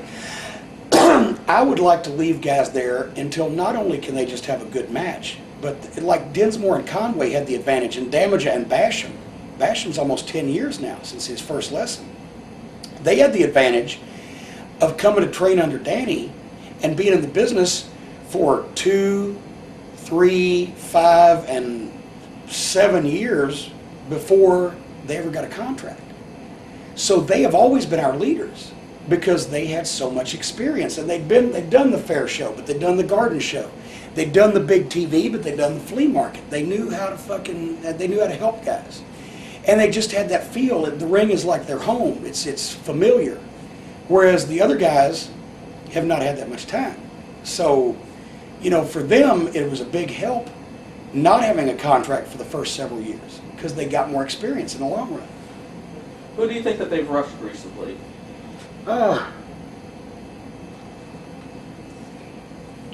Well, if I say that, then I start having to knock people. And Lord knows I hate to knock people. But Lance Cade, was a good kid, was just really, we just talked him into getting a tan 6 months ago. And I didn't see a big fucking splash debut for him, so I don't know why it was urgent that he'd go right then from what I've seen so far. But, some of the younger guys, because I thought they rushed Randy Orton. He stepped up to it, but he came to us, he was like fucking just barely 19, and they took him when he was 21, and I'm thinking, fuck. Rene Dupree, well, I know he was born in the right place.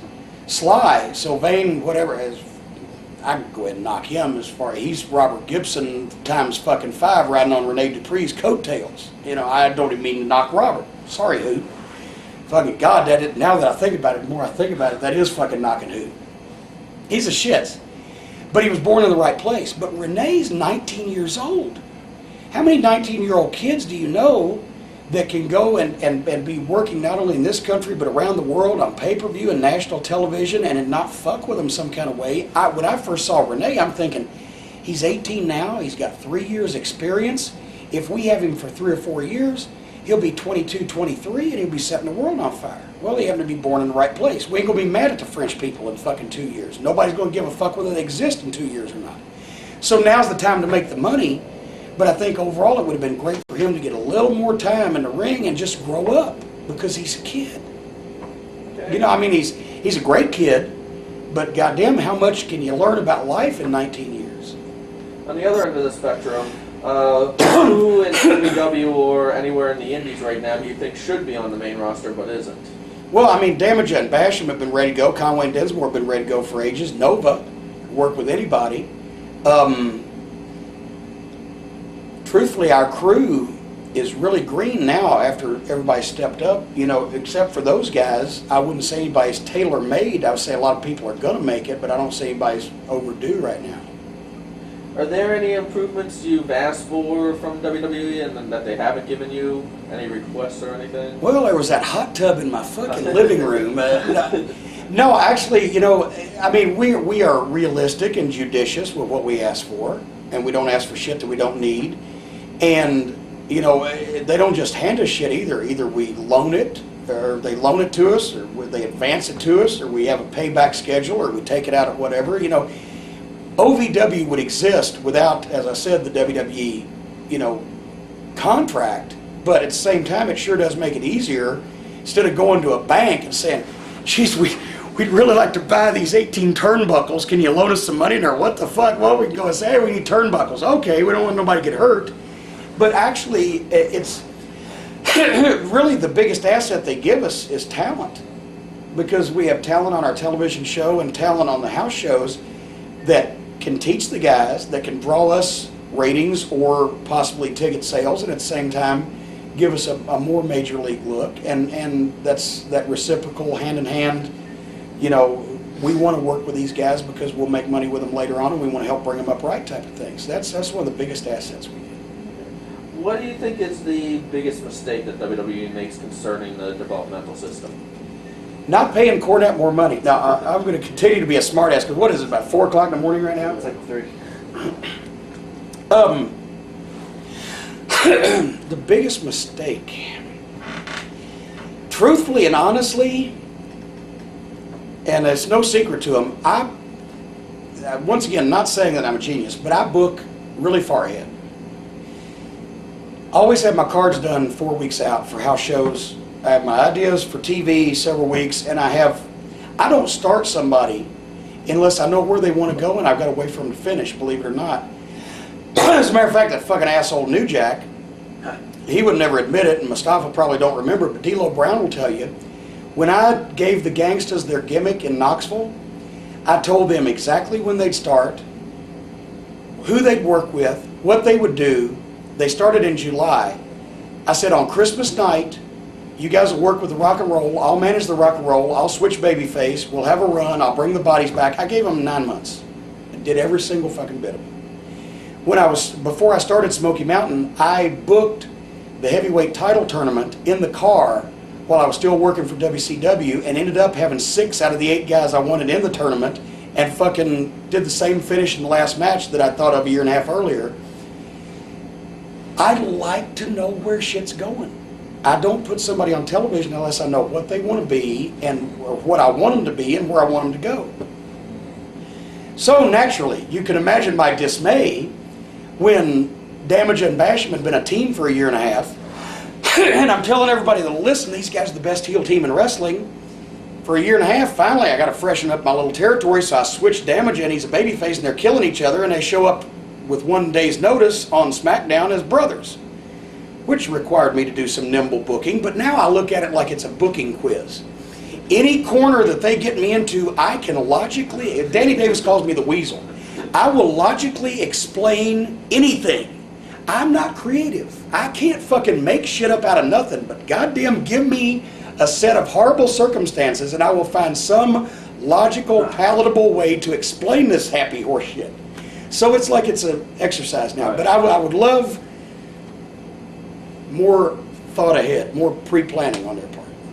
Do you ever ask WWE to call guys up so you can finish an angle, or? Oh no. Okay. Wait a minute, there's a two-part question there. Okay. I never ask them to call guys up. But if we're in the middle of an angle, we do TV on Wednesday, they don't run on Wednesday.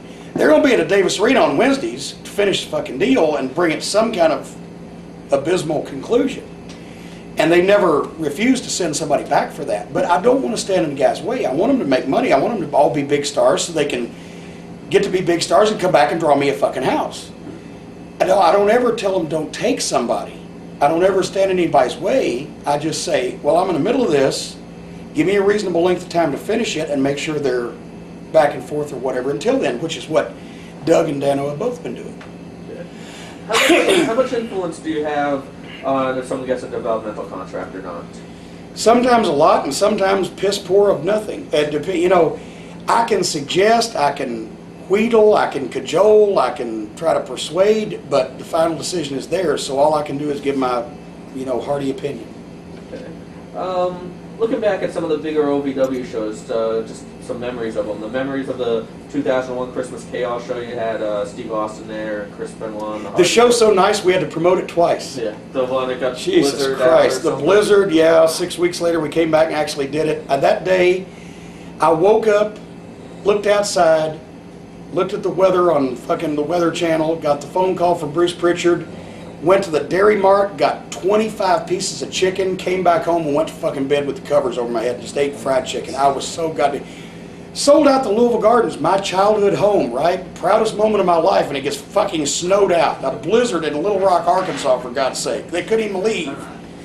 We had 4 inches of snow in Kentucky, and Arkansas was iced in where nothing could leave.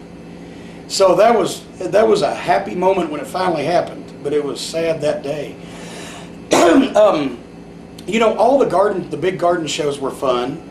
Some of our Six Flags shows have been fun, but some of the best times I've had has been the TVs, like the one with Damage and Doug from last week, and the one with Nick and Doug from April, and the one with Damage and Kurt Angle from November, and Benoit and Doug from September. Doug's been in a lot of that. He's so fucking smooth. But just a lot of the great matches, it's been a lot of fun. Okay, what are... You brushed on this. What are some of your favorite angles that you've booked in OVW?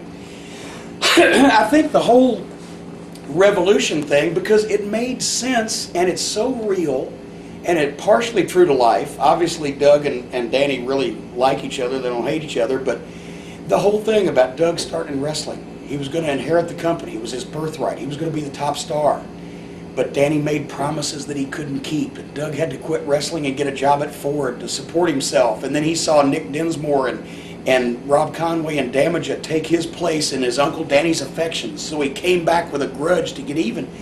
This is so close to shit that all the people there know was actually happening that they could all buy it.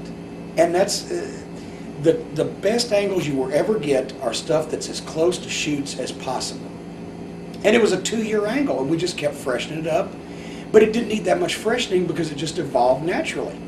And then we switched Damage because he was the guy that was always in Rob and Nick's shadow. And then they were great tag team matches. And then when Dano Damage was starting to get over as a babyface, I put Conway in the group because he was jealous of Nick, and Machine brought him in as like the goddamn insurance policy. So now Damage is out. So now it's Conway and Machine, but Damage and Nick still hate each other. How many times when a heel turns babyface, all the babyface says, "Oh, it's all forgotten. You set me on fire, fuck my wife. Okay, here." No, Nick said, "Fuck you. You put me in the hospital. You hurt my knee. Everybody else may like you, but I don't trust you. I don't like you. I don't have any reason to." And so people are going like, "Fuck, is Nick turning?" No, he wasn't turning. He was just being real. And then they went like this, and then finally things happened. They got them together. All was well. And then our last night, this was so fucking good because we built up that whole story. Then Damage and Doug have the loser leave OVW. Now nobody can call it because they both are on TV. So who's going to go? It's going to be the last night for one of OVW's greatest stars at the Davis Arena. So we turn them away. Free TV tapings. Yes, I know, critics. But still, you get 500 some people to come see anything. Chickens fucking whatever. It's a goddamn accomplishment these days. but they were emotional, and they wanted to see Damaja win. But then, Damaja does win, great match. Doug stands up. It is his last night because people believe in our stipulations. They start chanting, bash him, bash him. We go to the interview.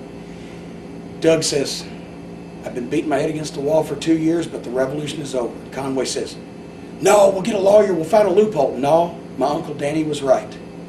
All this time I've been beating my head against the wall, it's over. Conway says, well, if you're not with the revolution, you're against it. Boots him in the gut, gives him the neck breaker. They all start beating the piss out of him. Here comes Damaja. Now they're chanting for everybody. They're chanting for Damaja. They're chanting for Basham. He runs them off. Then the people think they're going to see the obligatory babyface hug, right? Damaja just throws the baseball bat down, acknowledges Doug, and then leaves. As I get all choked up. I think there's some mold in that air conditioner.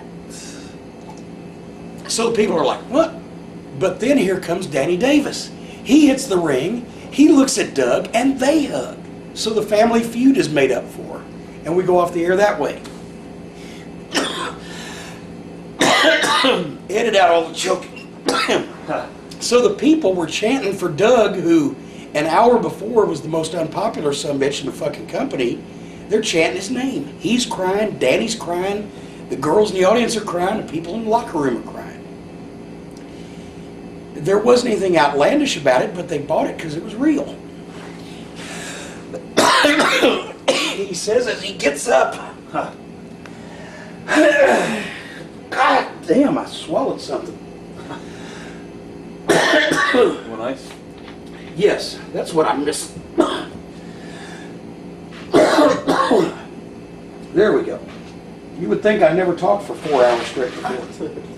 That's one. There we go. At least she's not snoring anymore. We're in the home stretch, too. Ah, good heavens. To Murgatroyd. There we go. Get another count down. Ooh. One more piss break while I'm over Cool. here. Let me pause it. Why don't you pause it? Everything. That's comes good. in. That was. Alright. 5, 4, 3, 2, 1. Alright, we just talked about... This tape won't be released, it'll escape. Yeah. It'll go plywood on the verge of becoming sheetrock.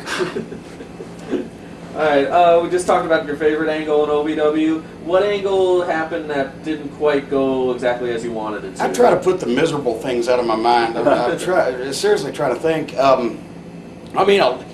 You know, when you're running a wrestling school, a lot of shit don't go the way you want to. I remember one of the funniest things afterwards, I was dying at the time, at the old building in Jeffersonville. We had a coal miner's glove match.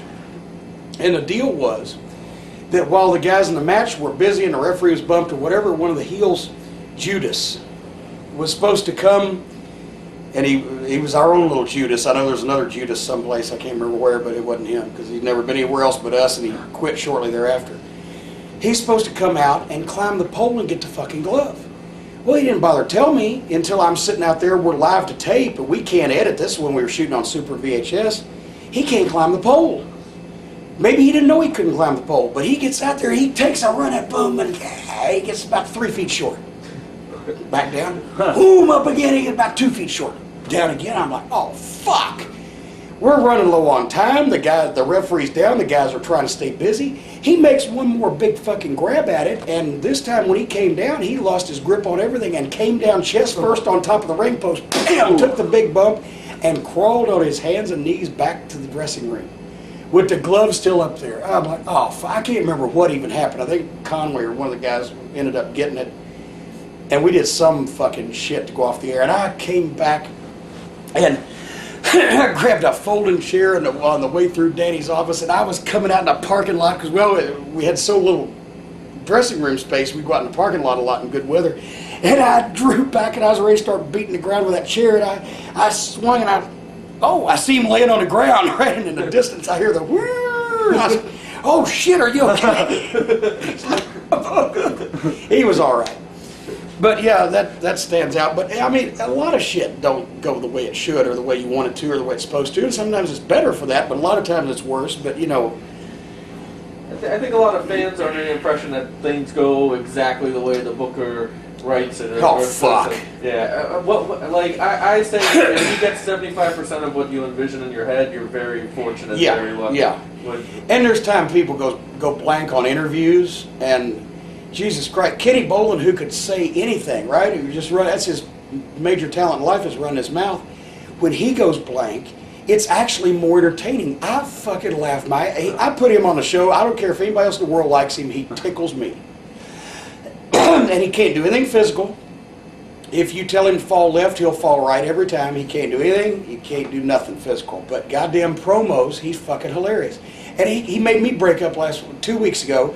He was saying some shit. You know, they call me old Star Maker Bowling, blah, blah, blah. He said, Jimmy, you're looking at me like I got a smoking turd hanging out of my mouth. And I just fucking started laughing. And then I realized I'm laughing on camera at the heel, which caused me to laugh more. And I just, fuck it, I'm just laughing. You know, but the lovely Sin, she did color one time, and fucking whatever the fuck she was going to say left her head. And the only words she could get out were goddamn and shit and stuff. So we just bleeped the whole thing, and it sounded like she just came and had Tourette's syndrome, and it got over better, you know. But guys I see the vacant deer in the headlights look a lot of times, and so what you're telling me is, and then I'll say it.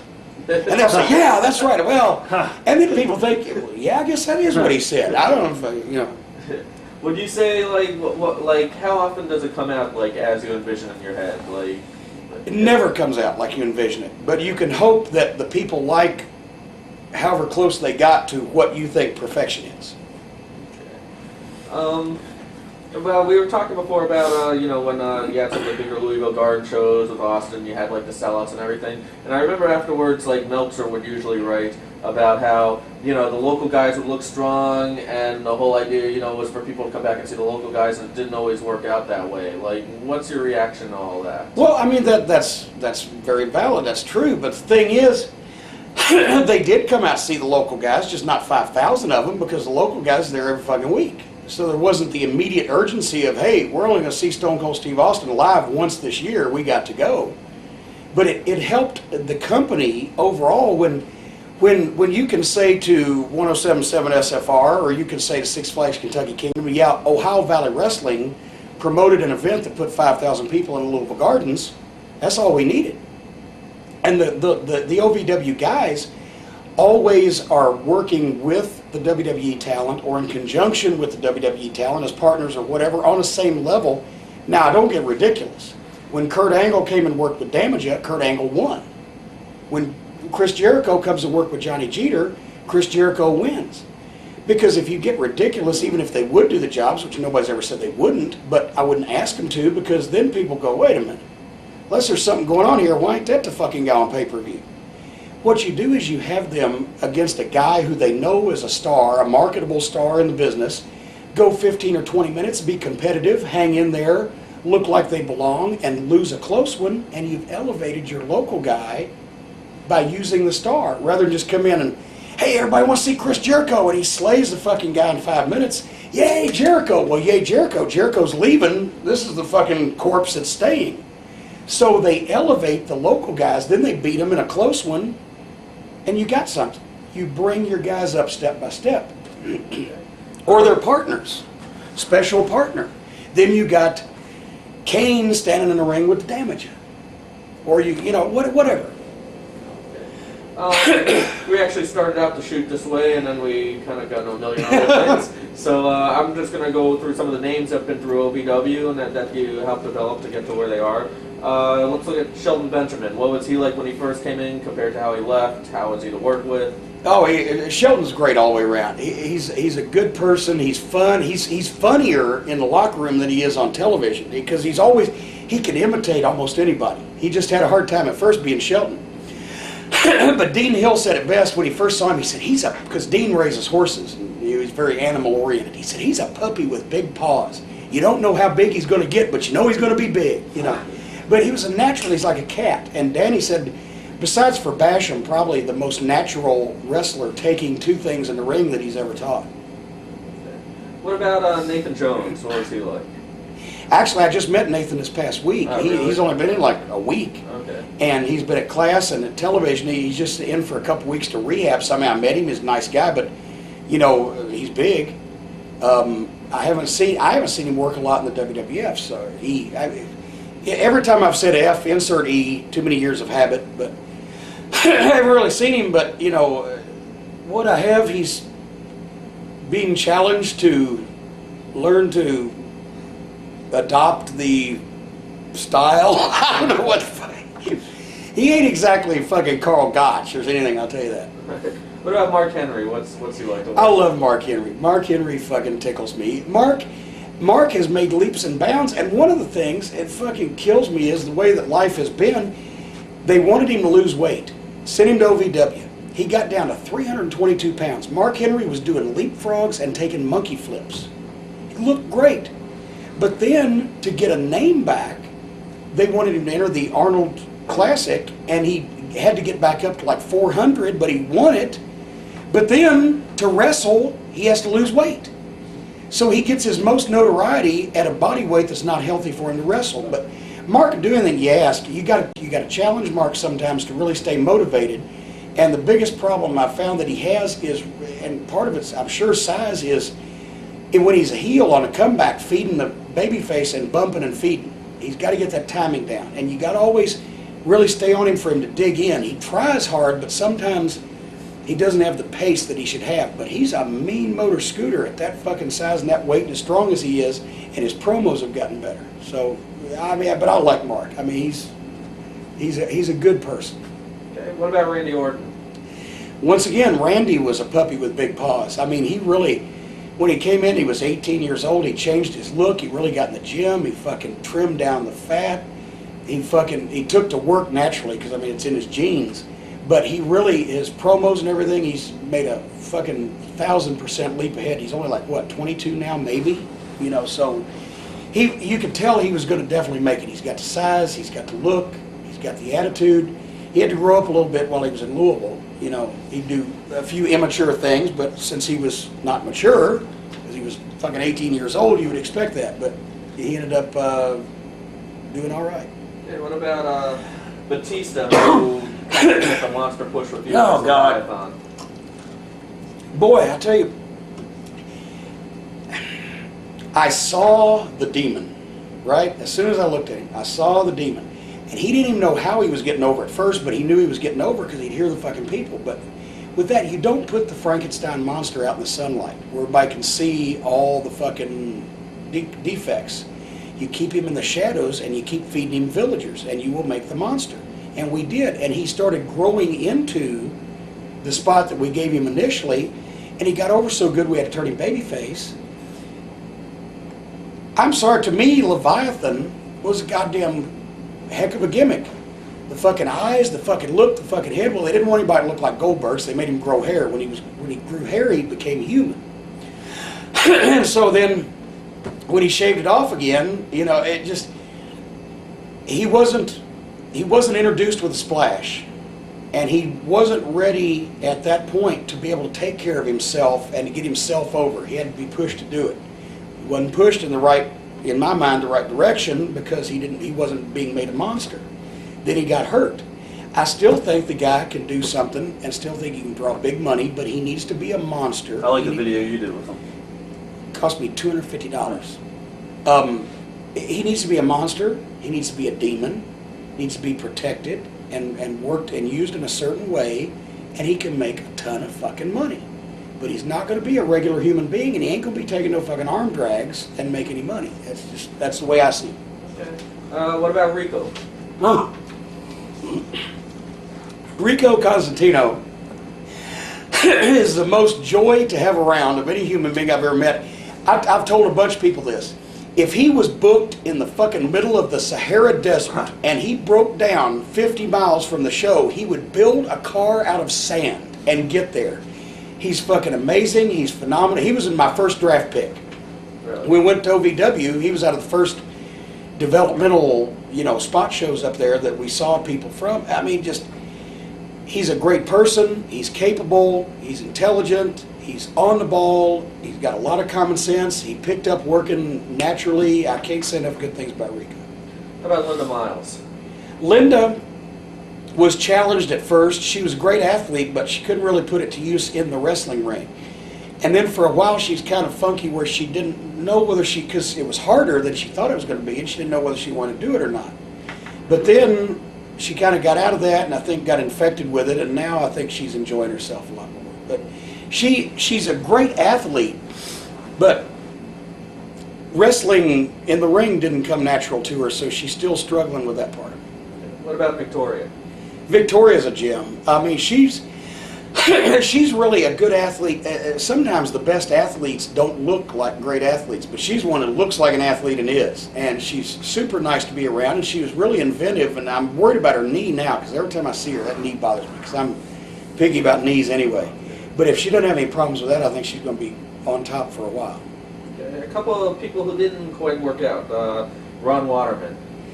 Ron, actually, he's one of the people that if I'd have been me, would still be around, because once again, he wasn't a natural performer, but he was a tough son of a gun, and he was a good athlete, and he looked the part, and a good human being, and good level-headed.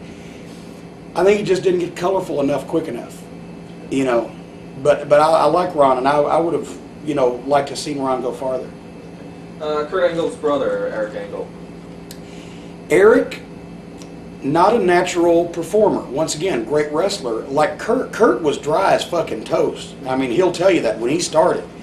But all of a sudden, somebody flipped the switch. Eric's still waiting to flip the switch. He's a great athlete and a great wrestler, but he still, he looks like he feels uncomfortable in the ring. And people can tell that. He's not really fluid and not really confident with himself. And the way it came on for Kurt, who knows, but he's got to get there. Okay, Russ McCullough. Jesus Christ. I liked Russ as a person, but he's a big 7-foot fucking pussy. Had less heart and drive and determination and thought people should hand him shit because he's big. And didn't even really know he thought that. He came off that way, and he really did think that, but he didn't know that it was a bad thing. I mean, we've made him cry several fucking times by browbeating him because of stupid things he'd fucking do. But, you know, here he was getting paid to fucking go to college, and he wasn't putting into it what everybody else did, and maybe he didn't have it. Maybe this business wasn't for him. But, you know, he wasn't going to get by just on being 7 feet tall, and he didn't step up for it after that. Okay. David Flair. I like David. Obviously, I love and respect his father, and I like David. David, I think, felt too much pressure because, I mean, how do you follow? For God's sake. So, I mean, just by having that name, that's the first thing when I got him. I said, get rid of the blonde hair. Don't do any of your dad's shit. They will resent you. And when he started doing that, the people started liking him, and he was a good underneath, you know, underdog type baby face, but he didn't go out and grab them. You know, he was still, I think he was still, what's the word I'm searching for? Bumfuzzled by, you know, oh God, I'm never going to be as good as my dad. Well, who is? You know, you can almost see it. It's like he didn't just go out there and, you know. I think that's David's problem. Chris Nowinski. I like Chris. Once again, he wasn't really natural at working, but goddamn, he picked up the promo quick, and he has such a heelish personality in that background. He's been injured all over the place, and I hate that for him because they were, you know, starting to use him real good. But I mean, I don't see any reason why he can't make it and won't continue to make it. You know, because he's got good size. He understands the concept better than. He actually understands the concept better than the athletic part. He gets the concept better than the actual moves, which sometimes, I mean, Dusty wasn't no goddamn Adonis either, you know. Okay, and finally, guy who seems like he's going to be a pretty huge success, John Cena. Jesus. Well, like we talked about him earlier, I saw the 21st century Ric Flair. I didn't see the rapper, but he's so fucking good. He got that shit over. And I mean, in 3 or 4 years, when that shit's out of fashion, he's still going to be a top guy. And he's like 22. He's in great shape. He's He's a great worker. He's a fucking phenomenal talker, and he's a smart guy. He's got a level head. He's got good common sense. He don't have a weakness. He's going to be around for a while. Did you see this immediately the second that you saw Cena in the camp? Everything, I saw a tape of him working from UPW, one of Bassman's things. And I was like, Jesus Christ, I can't even put this fucking guy on television. He's horrible. But the first week he came in and I actually saw him in person, I realized it was just the atmosphere the other guy was working with at a bad night or whatever, because it was like, boom. Now, he wasn't a smooth, fluid worker, obviously, but he could talk, he had the look, he had the personality. Plus, when you met the kid, you knew if you gave him something to read, he'd read it. If you gave him something to watch, he'd watch it. He wanted to do this. And that's all it takes when you've got those tools. Just desire will take you the rest of the way, so he just came on like that.